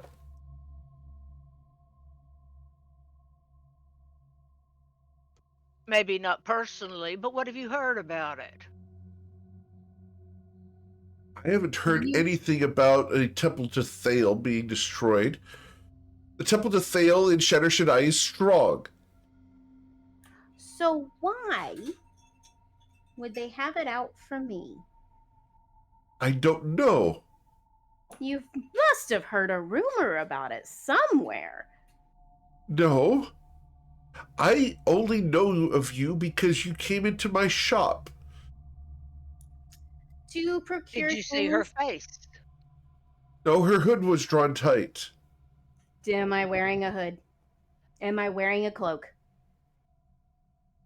He looks at you. No. But the Was armor I wearing- and everything else is right. Was I wearing a Wait. mask? I'm sorry, what was the If her question? cloak, Was I her wearing cloak- a mask? No. if her cloak was drawn tight, how did you see her armor? The hood was drawn tight, not the cloak. I have to So- be very loyal to what the Did statement you is. see my face at all? No, but I heard your voice. Can that not be replicated or changed by, say, I don't know, a changeling? I'm unsure. Oh, come now. Somebody who works with the alchemical, who works with magics and sells the materials needed for certain potions. I don't work with magic. I'm only a Oh. vendor. I'm a merchant. But you're a procurer of evil activities? I don't procure evil activities. I'm an upstanding businessman. You Are you procure sure? materials for evil activities. That's what I meant to say. Thank you. Materials can be used in many ways.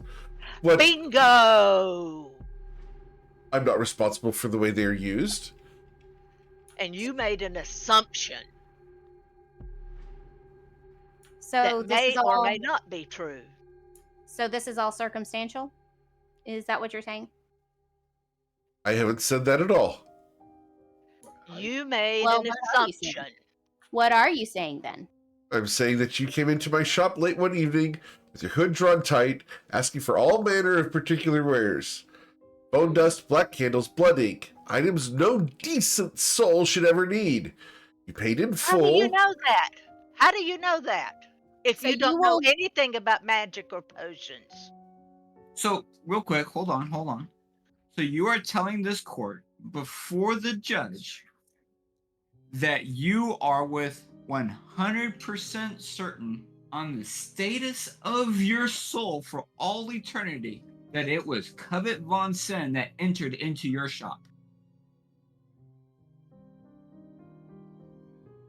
He looks. Well, I didn't see her face. So you're making as an assumption then. I didn't see her face. So a character entered into your shop Wearing her dressed- armor.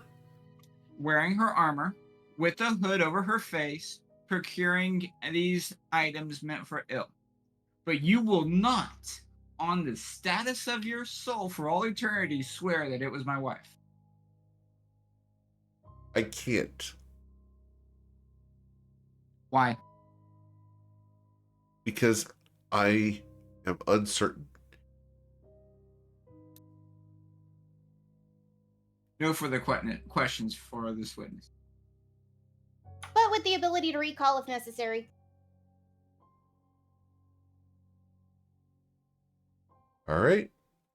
You guys are doing really well for the record, just saying. Checking in.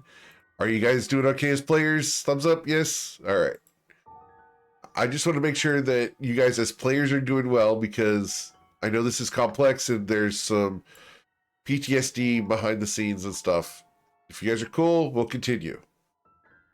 Awesome. Hopefully we're working through some stuff here. All right. The next witness is Grimwald. One word, one name. Grimwald is called. Grimwald steps forward. He's a spectral knight. He is sworn to protect the integrity of the land. As he stands, he salutes and salutes everyone individually. He repeats the salute, like very fast, very brisk, very official. Dude seems like he has been at court. He understands the formality of things, and he does not sit. He stands at attention behind the witness stand.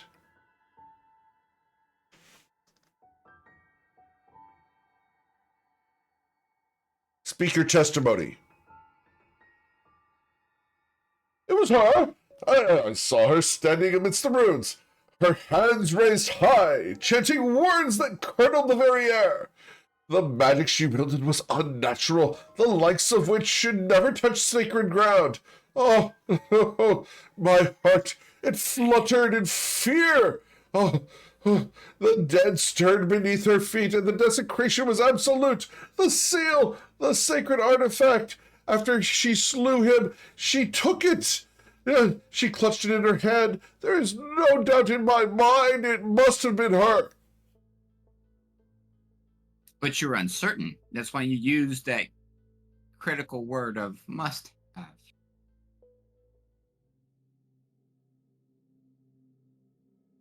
You're unable to read his face behind the helmet.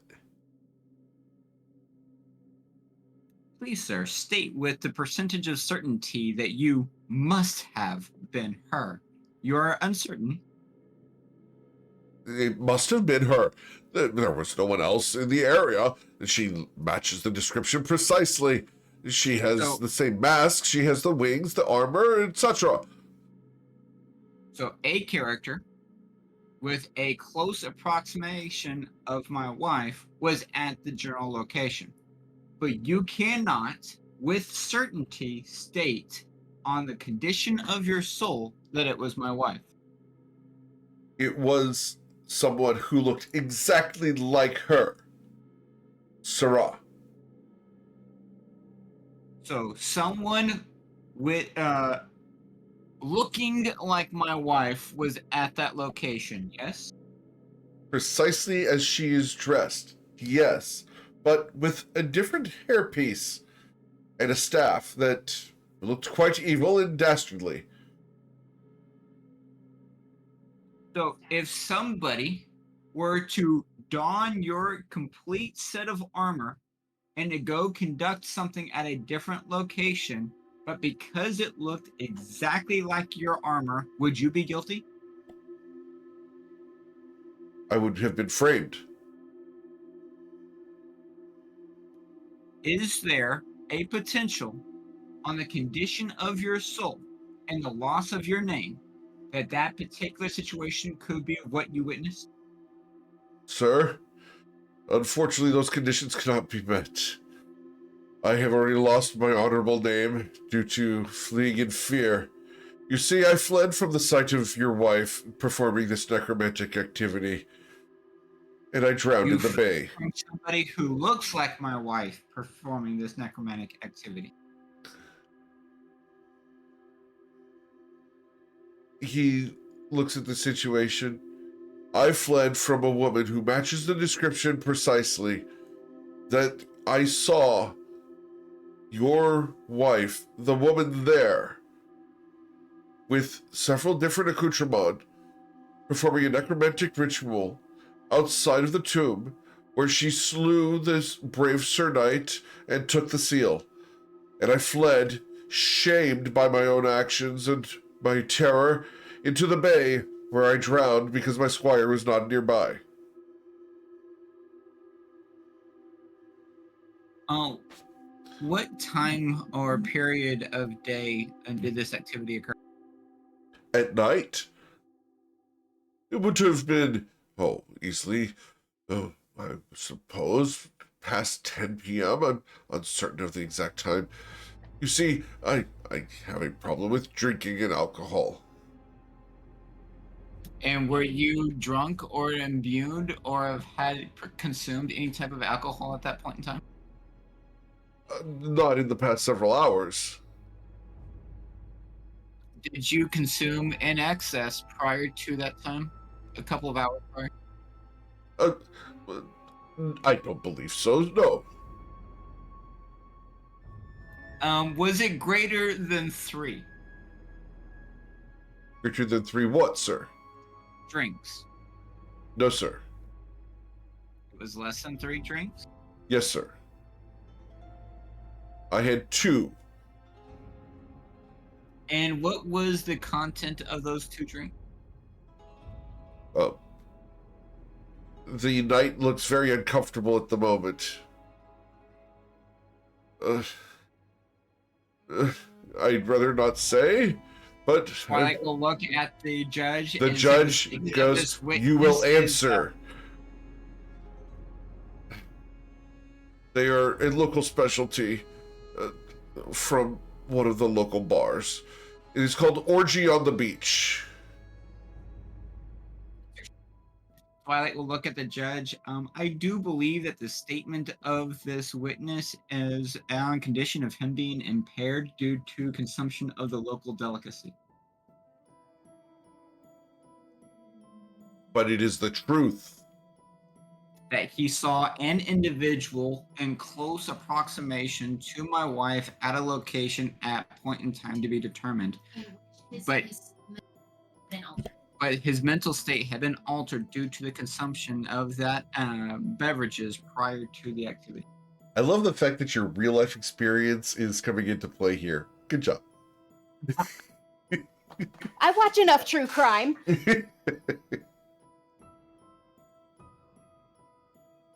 But he did see her there. He Is- saw an individual there. Are there any other questions for Griswold? Grimwald? I do have one. You said that you stated that you do have a problem with alcohol. I did. You did. Yes, I'm dead now. Yes, I know, but I'm talking about back then. You had a problem with alcohol. Okay. When you were having your problem with alcohol before you died, trying to make this clear, okay? Did you ever see anything out of the way, anything unusual besides this vision? Unusual. Well, yes. You speaking of the night of the event, correct? Yes. Or prior. Well, I've seen Or many prior. unusual things. I've But lived quite especially a the long night of the life. event. Of course.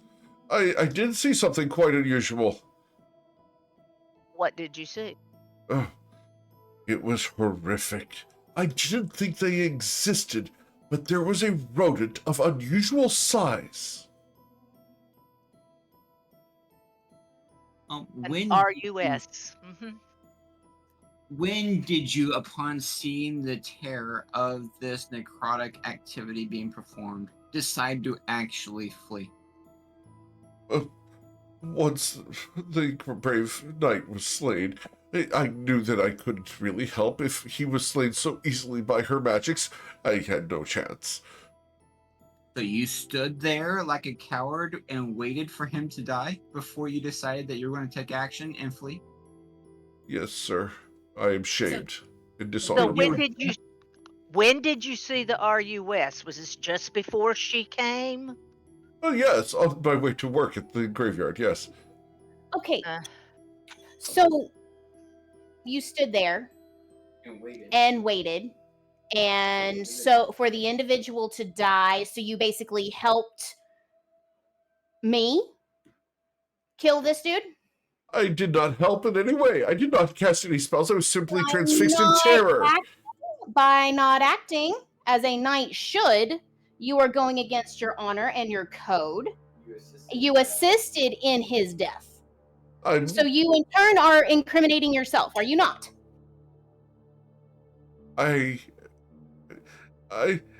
Judge?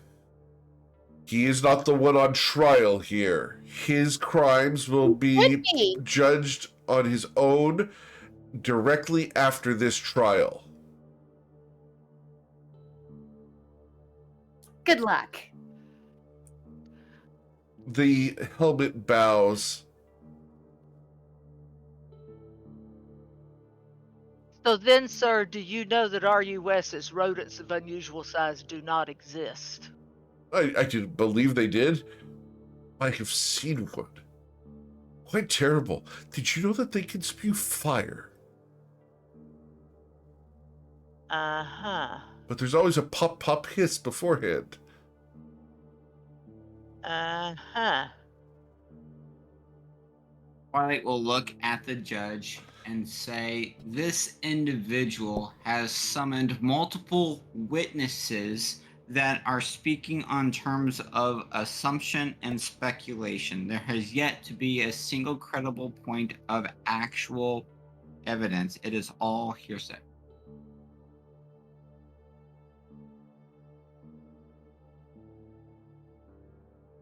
Do you have any questions for this witness? Considering that he was impaired, seeing rodents of unusual size, and then cowering in his boots that led to the death of Sir Flynn dude over here, I do not. I have some question. Yes? To the best of your knowledge, what reason would one have to take the seal from Sir Holloway?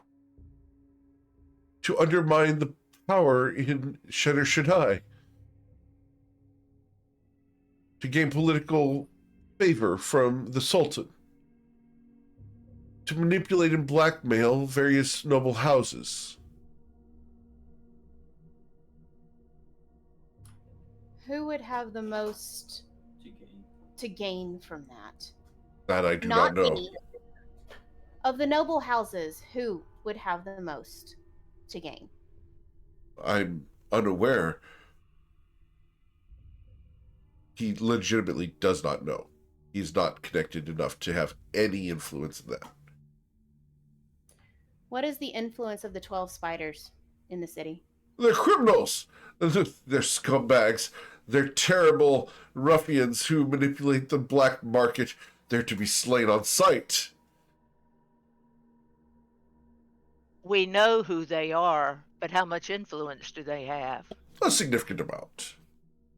They're the Unfortunately, Sultan? the Sultan hates the 12 spiders. He has decreed that should any of their activities be detected, we are to kill everyone in the building immediately. So what about GM? Because that was not written down. I do not have the alchemist's name. Okay? No. Yep, 1 second. Let me get Enril Vost's name for you here. I apologize. Enril Vost. For some reason, put bullet point on there. There you go. I've got a lot of notes, guys. Keeping all this straight has been a pain in the butt. You're welcome. So, would Anrol Vost be on your list at all? Now that I'm aware of his crimes, I would have slain him, yes. So, I have nothing to do with the 12 spiders, except for saving my friend Bwinkle here from being sacrificed by them to their would-be god, Vagradan. They have... He sells Frenzy, and he's in leagues with Sagaeos because of it. So, what is their likelihood of their influence within the city? I'm sorry. You're asking me to conjecture as to how likely the 12 spiders are to be influential in the city? I've stated that they are influential in the city. Meaning, as somebody who has his charge with the protection and the ear to the ground to take out this organization and diminish their influence, who is more likely to benefit? What noble house? What house of the of the people? What area of the people would benefit the most? The underworld, I assume. I'm not very well connected. You see, I'm only a foot soldier, ma'am. He's not a politically connected individual. He takes orders. He kills the 12 spiders when he finds them. He doesn't think about that sort of thing. He's not politically connected. Unfortunately, that avenue of thought on this guy is wasted because he's not important enough. That is okay. Out of character. Yeah. That's bullshit. Because every soldier's a censor. Every single one of them. Everybody knows something. Yeah, but he doesn't know who. He can't legitimately speak. Like, we're going out of character here for a moment. He can't legitimately answer which of the noble houses would benefit the most because he doesn't know them all. So if he were to speak in this place where he can't speak other than facts. All right. So with yeah. that knowledge, You're right. Okay, because there was clarification involved. Yeah. Okay. So with that knowledge in character, cool. Of what house within his knowledge would he know? Okay. The most from the 12 spiders. You asked the right question. All right. Let's go ahead and pull it up. Where is his name? Why do I feel like Perry Mason? Because we were doing a lawyer thing. Hello, Law and Order, Perry Mason. I grew up watching these shows. Dang it, this is why I can figure some things out like this sometimes. It's not always good, I'm not always right, but The house belonging to Mollix.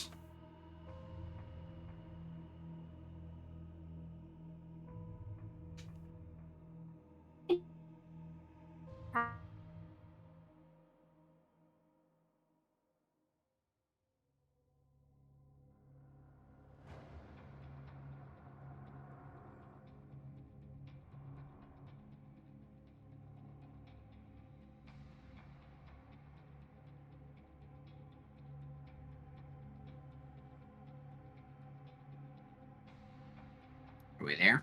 Yep, I'm here. Can you hear me? Can you guys hear me? Yeah, Good? yeah. Okay. I'm just All right. writing. I'm they're writing. processing. Okay. If you're processing, great. I love that. That's passion. I love it. Great. Keep it up. no. It's reconnecting. Give me a second. Okay.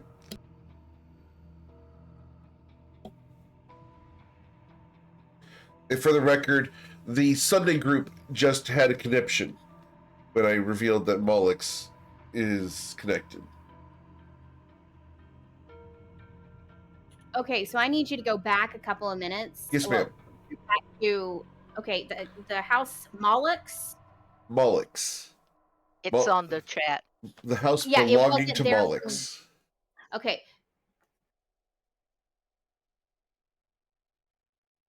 So he's saying that they would be the house, to his knowledge, Of this that would guy's knowledge. benefit. Yeah, Correct. that would benefit from an overthrow of the Sultan. Now, this is with. I have to frame this. This is within his very limited knowledge of the political scene. Because otherwise, my Sunday group is going to jump all over me in about 9 months. It has to give birth, huh?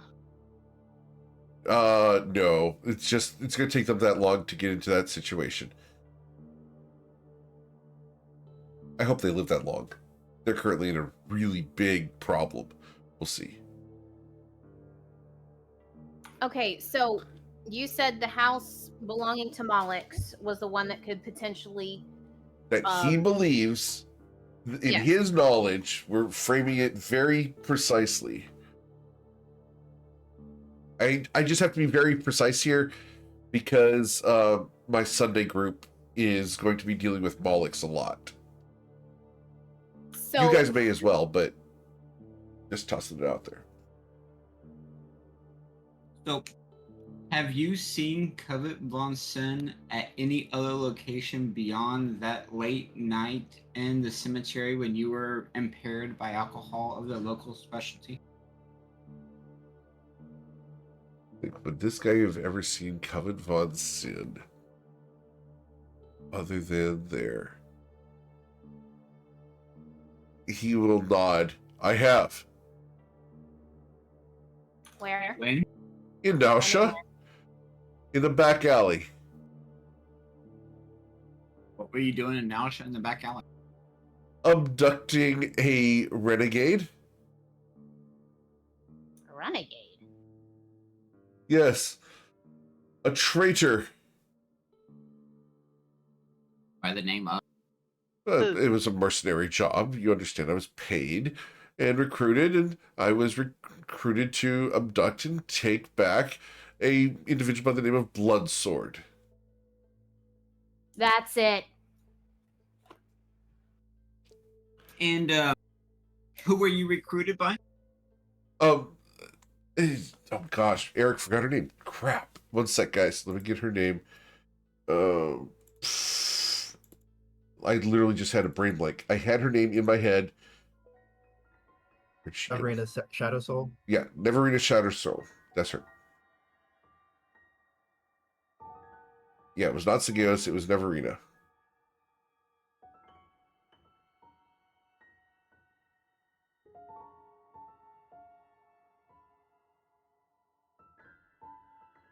Severina Shadow Soul. That's the one. So we've got somebody who's selling Frenzy for Sigeos. We've got somebody that was hired by Sigeos. We've got somebody who's dealing with the 12 spiders working for Vagradan. And Sigeos is mad that we took out his drug lab, is upset that we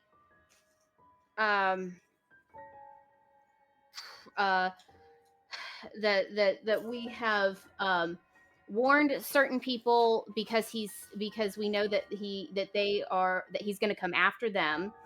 Pretty much put a whole bunch of wrenches in his plan. So does that make him a tool? Oh, sounds like it. Or is he Tin the Toll Man?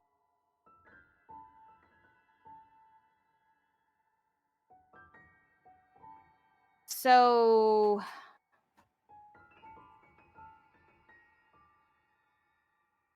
it sounds It like I'm does. getting framed. It sounds like it. I mean, It's you just a did matter of- silence him and prevent him from monologuing. I mean, that is going to piss somebody off because, if they can't monologue, why even try? Grimwald, could you tell us about circumstances through which Sabrina Shadow Soul hired you? Yes. And it's no secret. Severina Shadow Soul wanders all of Toivoa, finding the best and bravest. He's speaking from what he believes, okay? The best and bravest knights and mercenaries in order to fulfill jobs. She pays quite well. She met me at a local tavern consisting of the Iron Cauldron. It was a nice place. They serve great rock stew there. Are you familiar with it? I'm not.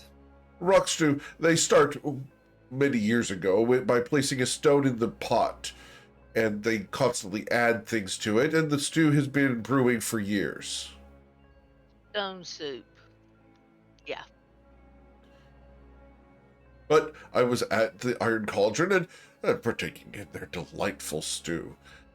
And she met me at the table and said, "Hello, I'm here to hire you." She's got one of those edgy lord voices. It's so disgusting, but she pays well. And, well, with my habit of drinking, well, I needed coins. I figured a little bit of a smash and grab would be fairly easy on foreign soil, so I took her up on it. Travel was, of course, covered, as was room and board. It was quite fun. I got to see various countries, because we teleported from Shutter Shaddai and Fluided all the way to Nausha, where we managed to enjoy the most succulent meats at the Shattered Jackal, before tracing Bloodsword into the alleyways and taking him away. Oh, and that's where I saw Coven Von Zin, the lady before you, although she was wearing different accoutrement at the time.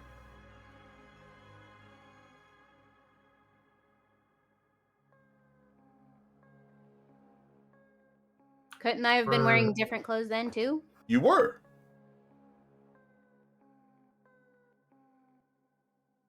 We took Bloodsword.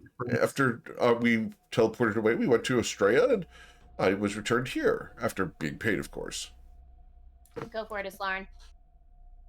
Notice any difference in her mannerisms the time you saw her in Nausha and the time you saw the figure in the graveyard? Yes.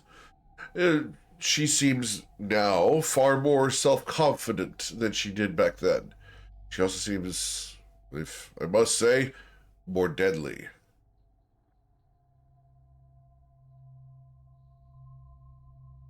Only because I have MKL's backing, but that's it.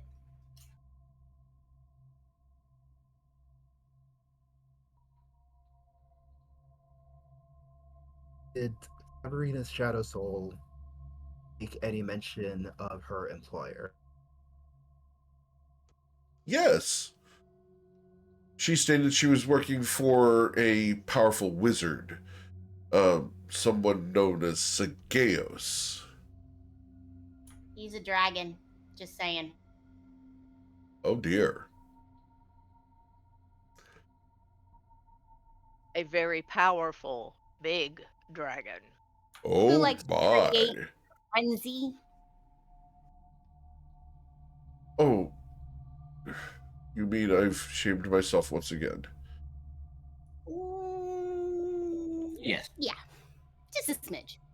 You guys are ruining this guy's afterlife. Just saying. Well, no, he did this to himself in his Yes, own but you're right. revealing it to his departed soul. Oh, so she looks at the judge and says, every single one of these people, and I haven't had a chance to ask this dude here yet, and she looks pointedly at eerily green armored dude. I haven't had a chance to ask everyone yet, but pretty much everybody to my recollection that has come forward has known Sigeos and has known of him or have worked for him in a roundabout sort of way. And Sigeos doesn't like me at all and would go to extreme lengths to make my life and afterlife hells. The judge will look at you. The time for closing statements is not yet. You must dismiss the witness. Are we done here? With the option of being able to recall the witness if necessary? Yes. All right. So Grimwald will go away.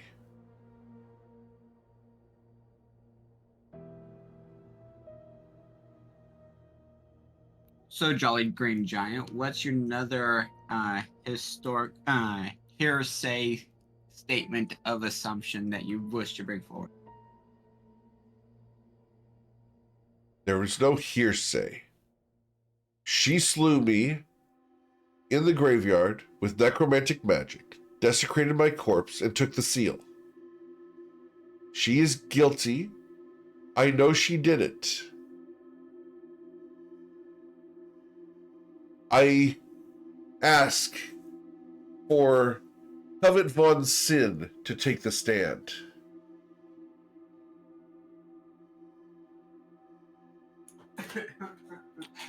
Okay. Covet von Sin, are you associated with necromantic energies?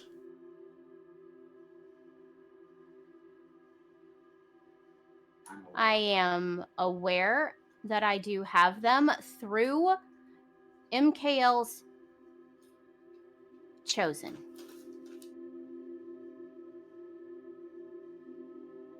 As she looks at him pointedly. Have you taken souls and prevented them from passing on to the afterlife before?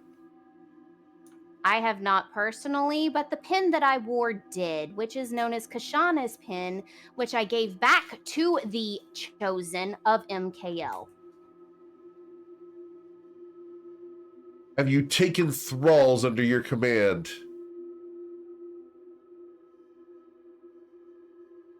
Have you asked questions of the dead? Have I asked questions of the dead? Yes, that was through Kashana's pin, only allowed through Kashana's pin, given to me by the chosen of MKL. I submit to the court that she is guilty of necromancy. In spite of the tools she uses, excusing them upon others, she has established through her own admission that she has been willing in the past to rely on necromantic forces to get what she wants. Just knowledge, number one. Number two, it was because, wait a minute, before I say anything else, I'm going to backtrack all of that. I'm going to backtrack all of that. And she is going to look at the judge and be like, he is allowed to continue to ask questions, but I would like to be able to state my own account of what happened. Go ahead. When I was in Nausea, how long ago was this when we first started? About a year ago. About a year ago. Okay. I just want to verify timeline. I went to a tavern that had a woman who was very, very powerful. I wished to learn from her. She said she would teach me. After a time, she gave me a pin, and it was Kashana's pin. I did not know what it did at the time. I did not know what kind of powers I would receive, but she said this would help me. It wasn't until I actually took the first life did I find out what the pin actually did. I found out after time, at first opportunity, what it actually did and what it was. And at the first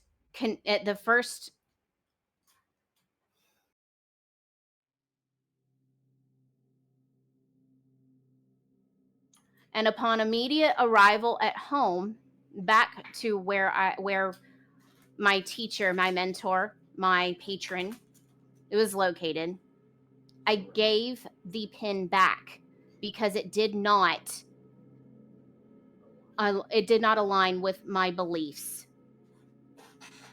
She then told me it was a test by her as well as MKL himself. She took the test to determine my worthiness and whether I could control power, whether I wanted to gain more power. I turned it away, and in turn, she said I had passed a test and that MKL and she wanted to give me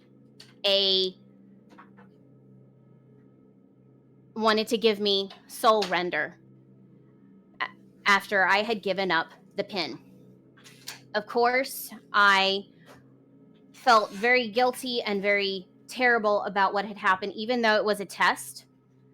I had only asked questions that I can remember of the people that had been absorbed by the pin 3 times, but it was all in to help my team temporarily prior to the final giving it up. And the souls have since been moved on to the afterlife, to my knowledge, by the Chosen and by MKL himself. After I had given it up, I went to the temple and I begged for MKL for forgiveness, in which I was actually spoken to by MKL and given this mask.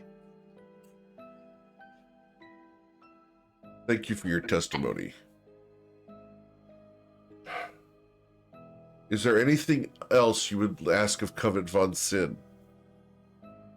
No more questions. She's implicated herself in her willingness to participate in necromancy as a pattern of behavior in the past, in spite of her objections. That is all.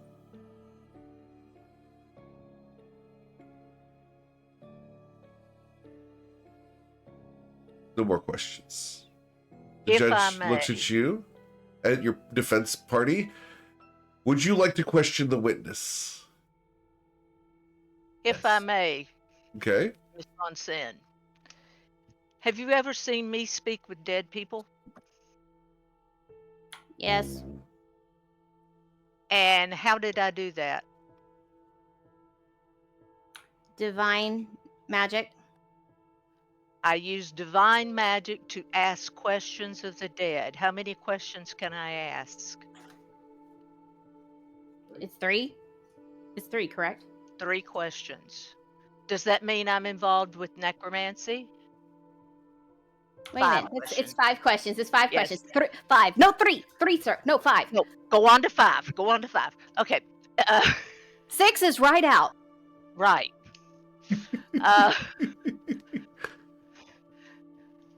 So 5 questions. You can answer 5 questions. Yes. Okay. Does But- that mean I'm involved in necromancy? Not through divine magic now. Yes, it does. It's a necromantic Does spell. it? Yeah. Is Yes, it? it is. It Yep. is. Yes, Okay. it is. Yes. Okay. Okay. I don't have these spells in front of me. I can't look. Okay.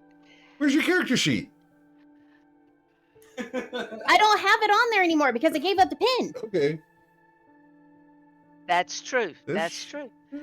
Yeah, but speak with the dead is a necromancy spell. Okay. That it is. That it is. Yes, Okay, it is. but So my point being here, if I use divine magic in order to do this, and I am involved with necromancy in that respect, you have admitted to doing the same. Does that mean we're all going to turn around and kill people using the dead in a cemetery?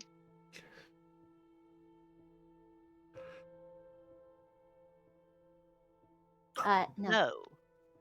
I love No, the it fact does that Covet not. didn't answer for a moment. That was great. I had to sit there She's and think. considering. No. While I've got Covet up on the witness stand, Yes, this is gonna be great. I need Here more it margarita. comes. I Here need it more goes. margarita. Tough. You have How Covet would on the you- witness stand. how would you describe the nature of our relationship?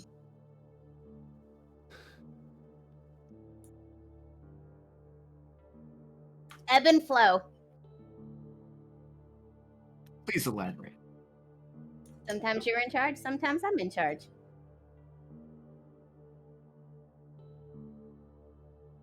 Do you really want to take this path? May I suggest, Sir Twilight, you leave this alone? This one I've been thinking on all campaign. Come on, bring it. So the player is really debating about whether or not the character would try to milk this for all Oh, it's worth. absolutely would. This is not a question. The I'm just character saying- absolutely would. I'm just saying, I've had a hurricane glass full of margarita. Do you really want to try?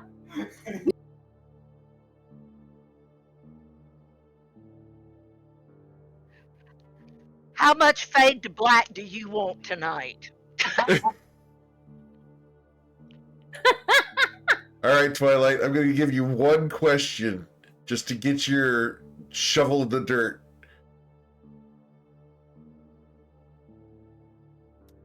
Do you love me?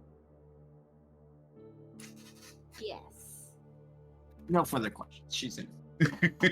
Good job. Smart man. We're not doing that. All right.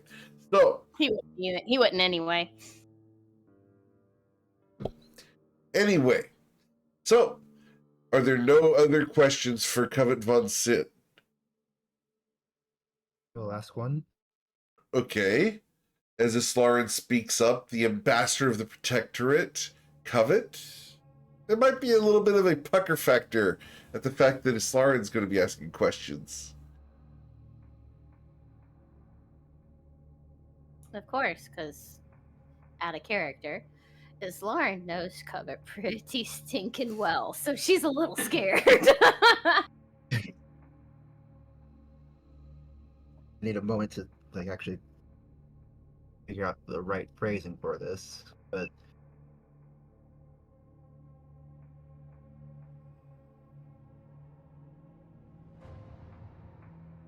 when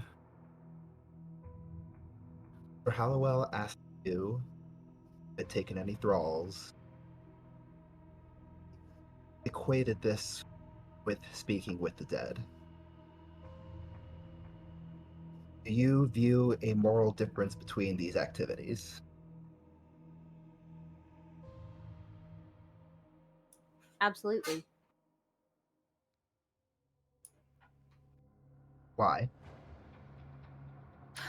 A thrall stays indefinitely or until released.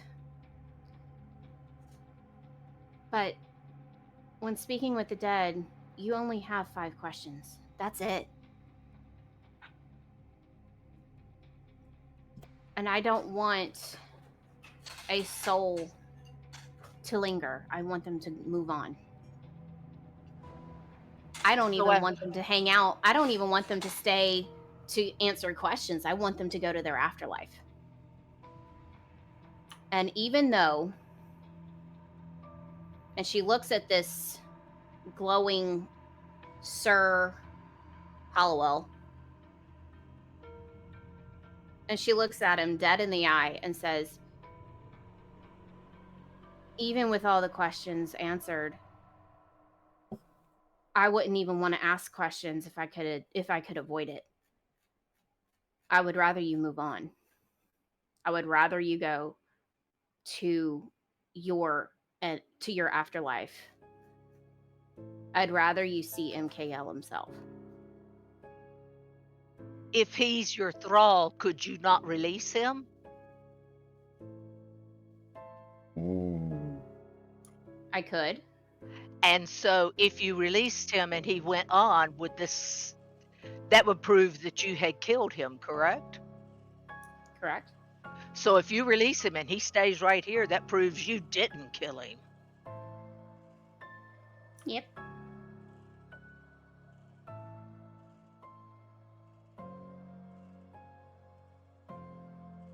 Thing is I didn't do it. So if you release him and he stays here, that shows you didn't do it. That's your proof.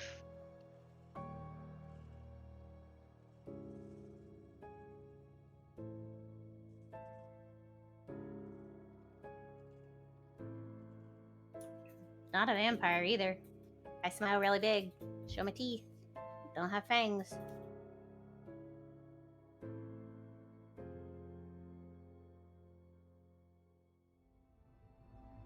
Philip Vonson, before this occurrence was shown in front of the judge, have you met Sir Howell before?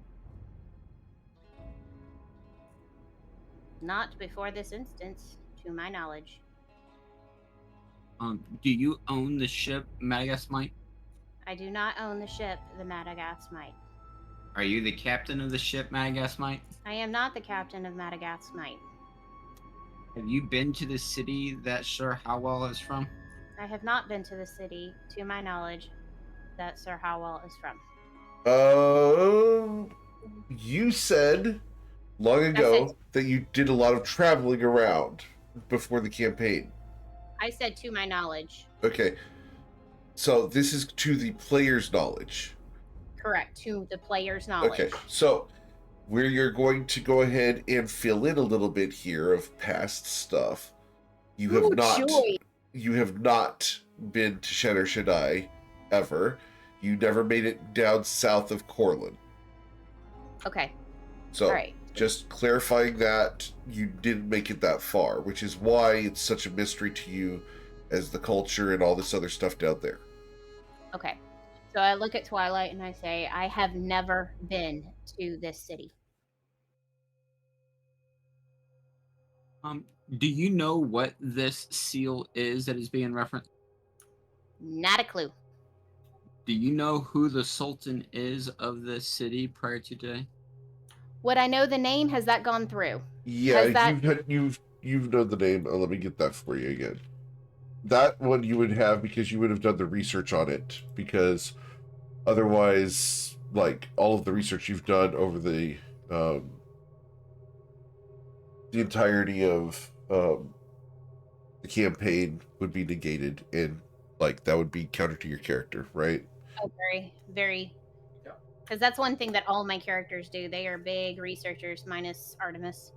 Yep. And do you have any ill intent towards Captain Holloway, the Sultan, or any other member or individual residing in that city, to your knowledge? No.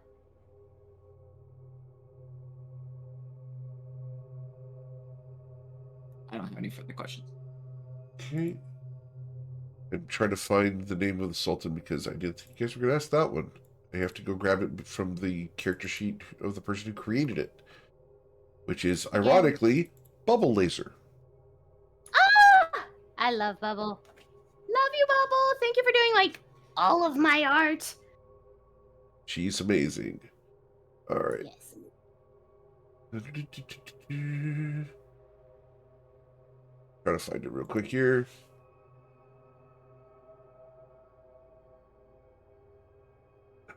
Let's see. Nope, don't have it there. Oh, here it is. So his name is. Where was it? Yes. It is Dequade Wish. Sultan Dequade Wish. And I'm going to put that in here. There you go.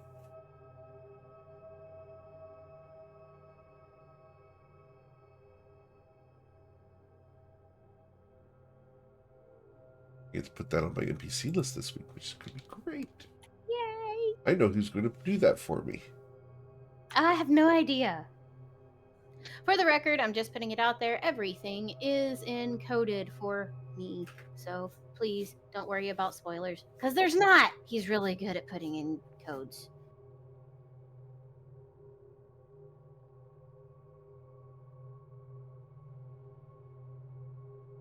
I have no further questions for Kevin Bunsen. Okay. My last question, or last two questions. First, have you ever engaged in rituals of the nature that you are accused of today? Oh. Careful here. Necromancy, yes.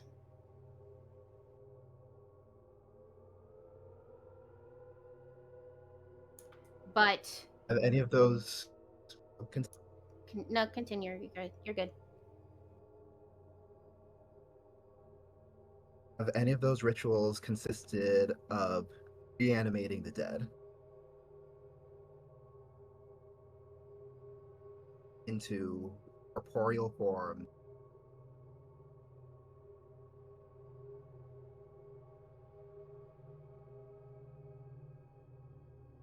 I had one.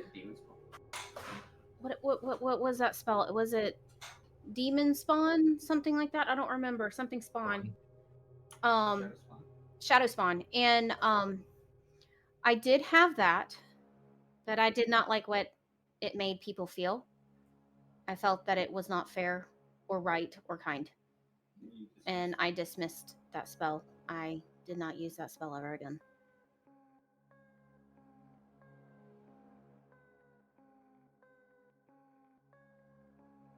When confronted with the possibility of power that conflicts with your beliefs,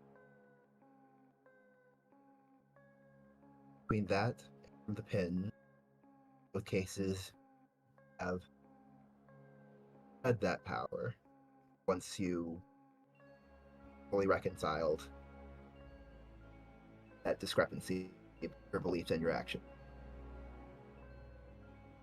I'm sorry, you totally lost me there. I do not understand what you're saying. I'm saying that in the case of this spell and the case of the pin, when you have found that a power that you have goes against your beliefs, have you chosen to keep that power or to shed it? I have chosen to shed it. Does the ritual that Sir Hallowell described go against your beliefs? 100%. The dead should be dead. They should go on to their afterlife. They should never remain.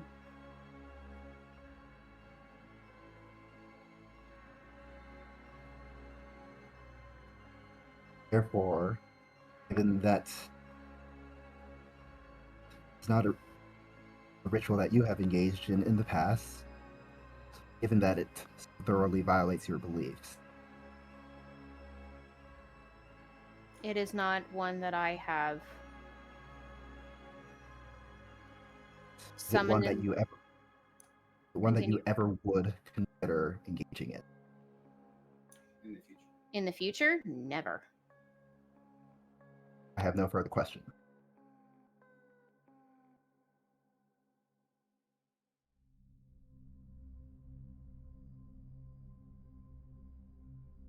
All right. Anyone else want to ask questions of Von Sid?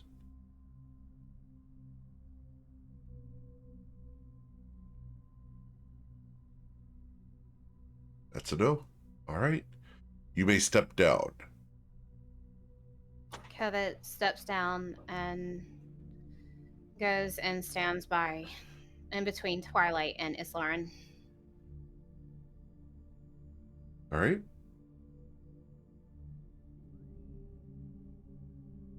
The judge will stand.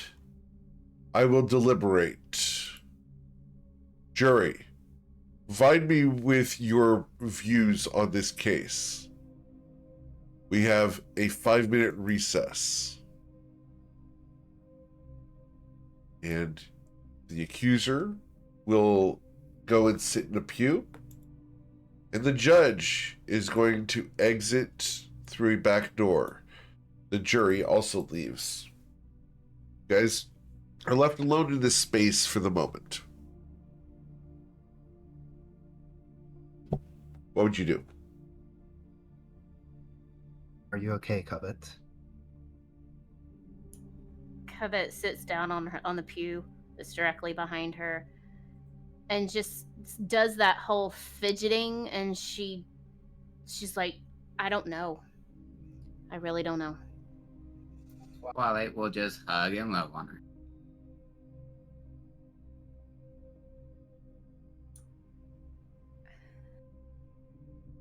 I would never do something like that. That's against everything I believe. We know you wouldn't. Judge We now have to- knows that you wouldn't because you'd only have spoken the truth. True. But the truth can be twisted. You can see it. It can be twisted.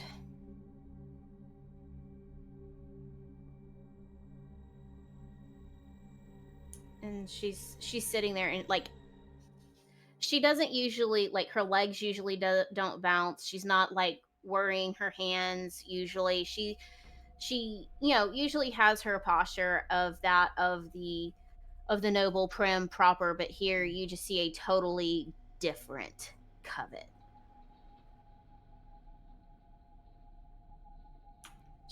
Her legs are bouncing up and down like in that nervous tap. Her hands are worrying. She's trying. You can see her just breathe deeply, as controlled breaths, like one, like you can see it in her face, like when she breathes it's like 1 2 3 4, exhale 2 2, all the way to 8, and then hold her breath for another 4 seconds and then breathe in again. It's just all the breathing anxiety exercises that her nanny taught her growing up, she would do. I'm going to walk around behind Covet and just kind of massage her neck and shoulders and see if I can get her to relax just a little bit. It's going to work out. I just feel it in my heart. It's going to work out. It has to. Why would MKL and his chosen give me these tokens if it wasn't going to work out?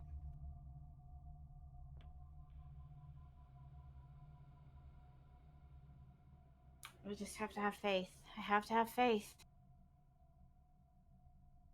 After a couple moments, the judge will return. The jury shall return.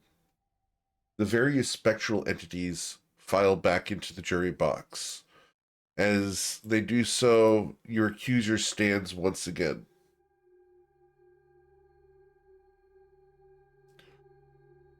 You will rise for the judgment. And I rise. We all stand with her. As the last of the jury file in, their muttering and translucent eyes narrow, and the runes on the walls swirl and shift as if though weighing the collective truth of the accusations. The judge of the dead rises slowly towering far above its normal height to form a commanding absolute silence. The voices of the departed have been heard. The tales they weave are intricate. Their details missing. The threads of truth are frayed. Evidence, though potentially compelling, is flawed. The accused, Covet von Sin, stands burdened by the weight of implication, but not by the certainty of guilt. They turn their masked visage directly to Covet, their voice now carrying an almost imperceptible tone of resignation. Covet von Sin, the scales do not tip against you this day. The testimony of the witnesses, though vivid, is fractured and inconsistent. They are not able to without a shadow of a doubt, inexplicably tie you to the location or the act. We have no incontrovertible proof to condemn you. Thus, by the laws of this court and the bounds of justice of the dead, you are absolved of all charges. But take heed. The future is not set in stone, and what is unseen today may yet come to pass. Walk with caution, for the dead forget nothing. The judge strikes their staff against the marble floor. A resonant chime echoes through the courtroom, its vibrations dispelling the tension like a clearing storm. The spectral witnesses fade, their murmurs turning to whispers and then to silence. Your accuser looks over. Perhaps I was wrong. Perhaps it was not you. I apologize. And he will fade.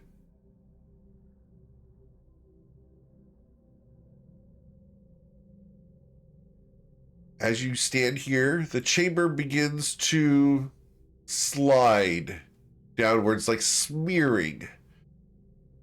The walls collapse, not in chaos, but an orderly unraveling of reality. The runes on the walls disintegrate into motes of light, drifting upwards into the starry void beyond the great window. The floor beneath your feet shifts back to rough wood, and the icy chill of the courthouse is replaced by the salty tang of ocean air. Your senses are overwhelmed for a moment as the world rights itself, flipping from left to right. You are disoriented for a moment as the spectral courthouse fades entirely, leaving you once again on the deck of your ship. The fog disappears, revealing the calm, moonlit waters of the sea. It's as though no time had passed, yet the weight of what transpired lingers in the air. Covet, now cleared of guilt, stands quietly among you. The distant hoot of an owl cuts through the stillness, and the soft creak of the ship's timbers reassures you that you are indeed back in the realm of the living. Twilight will look at Covet. Captain, what are your orders? Don't you dare call me that. If that And- didn't earn him a slap, I don't know what would. But at the same, she glares at him. But at the same time, she's just glaring, and then you just see it just crumple. See that whole look just crumple, and then she just literally jumps in his arms and just starts crying and just thankful that everything's done, that she's cleared. Twilight, why don't you take her downstairs? She needs to rest. And I'm going to go and make her a nice cup of hot tea. That'll help calm her nerves a little bit, because this has been a harrowing experience. Twilight, you've been Agreed. granted Just, inspiration for your zinger. Absolutely. Appreciate it. Thank you. Ayla, just please knock 3 times and let me open the door. I will be glad to knock 3 times. Do you want me to do it on the ceiling? No, the door is fine.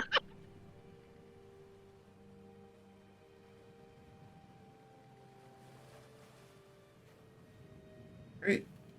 So, as Covet goes down to the quarters, you are followed by Twilight's call.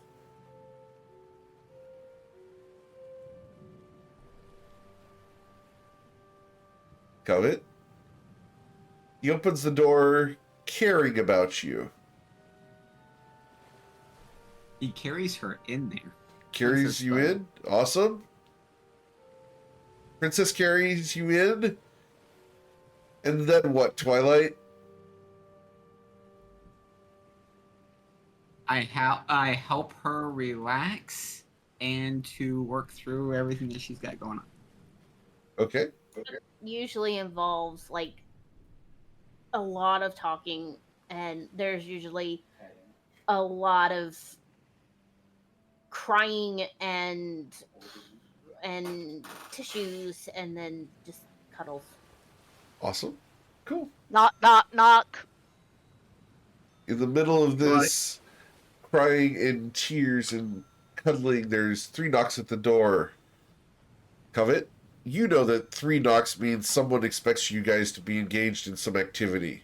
You look at Twilight, and for a moment, you catch his look, and you've got 3, 2, 1 to stop him from saying something. Let them in the door, please. It's Just probably a minute, I have to Ayla. get decent. Oh. Now I have to go get the She door. covers his mouth and gets up and goes and opens the door herself. You find Ayla Taylor there. Here, I made you a nice cup of chamomile tea that helps with a little lavender in it, and that will help calm your nerves just a little bit. Because I know this has been awful. We love you very much, Covet. We would never let anything happen to you. As you look past Covet, what pose is Twilight in at the moment?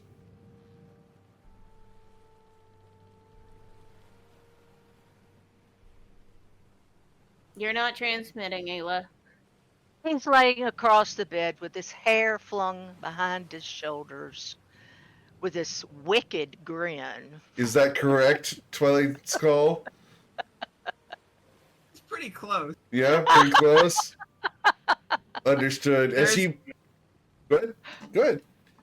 I said there's a look, or at least that grin, that smirk of he knows exactly what he was yelling out and the implications or ramifications associated with it. Mhm. But there's also a look of concern and willing to do whatever is necessary. Yeah. So drink your tea and get some quiet time. And so then Ayla's going to give her a hug, and then turn and walk away.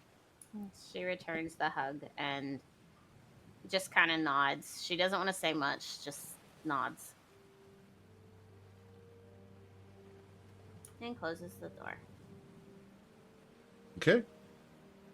As we leave you guys to sip your tea and unwind from this harrowing experience, I'm going to pan the camera over to Bwinkle. What is Bwinkle doing at the moment? Winkle is confused and thinking about what just has happened. Not saying anything because it probably would upset everybody. But this MKL is supposed to be a god, and I've watching all this. I would say confusion on what is right and what is wrong. There's no black and white. And being a dumb moose, he thinks everything should be black and white. There's nothing in between. Okay. In your opinion, as an internal thought, considering all of the stuff you heard that Covet has been involved in the past, you think Covet is in the right? I believe her heart is in the right.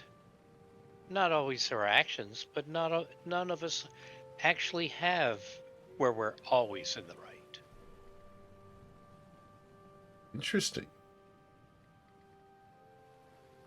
And how does that make you feel about Covet and Twilight and this whole situation? How does that make your character feel? He feels confused, but he feels sorry for him because they should not have been put in this position. But then again, people that follow what their leader, God, tells them, sometimes get into problems like this because they don't understand what they're being asked. Interesting. Somewhere inside of that large brain, there's a wise man hiding the Musatar's dead skull. I won't let it happen again. No, I love it. I think it's great because you can be wise and not intelligent, and that's awesome. I love it. There's a difference between book sense and street sense. Right? It's Lauren Shonazath. What are you doing? Islarin is alternating between standing at the bow of the ship and just taking some time to think, and then pulling out her diary and just madly scribbling some notes down, trying to process and document the experience while several different intermingled thoughts run through her head. All right. Cool. And lastly, Aowen. Are you available to tell us what's going through Aowen's head?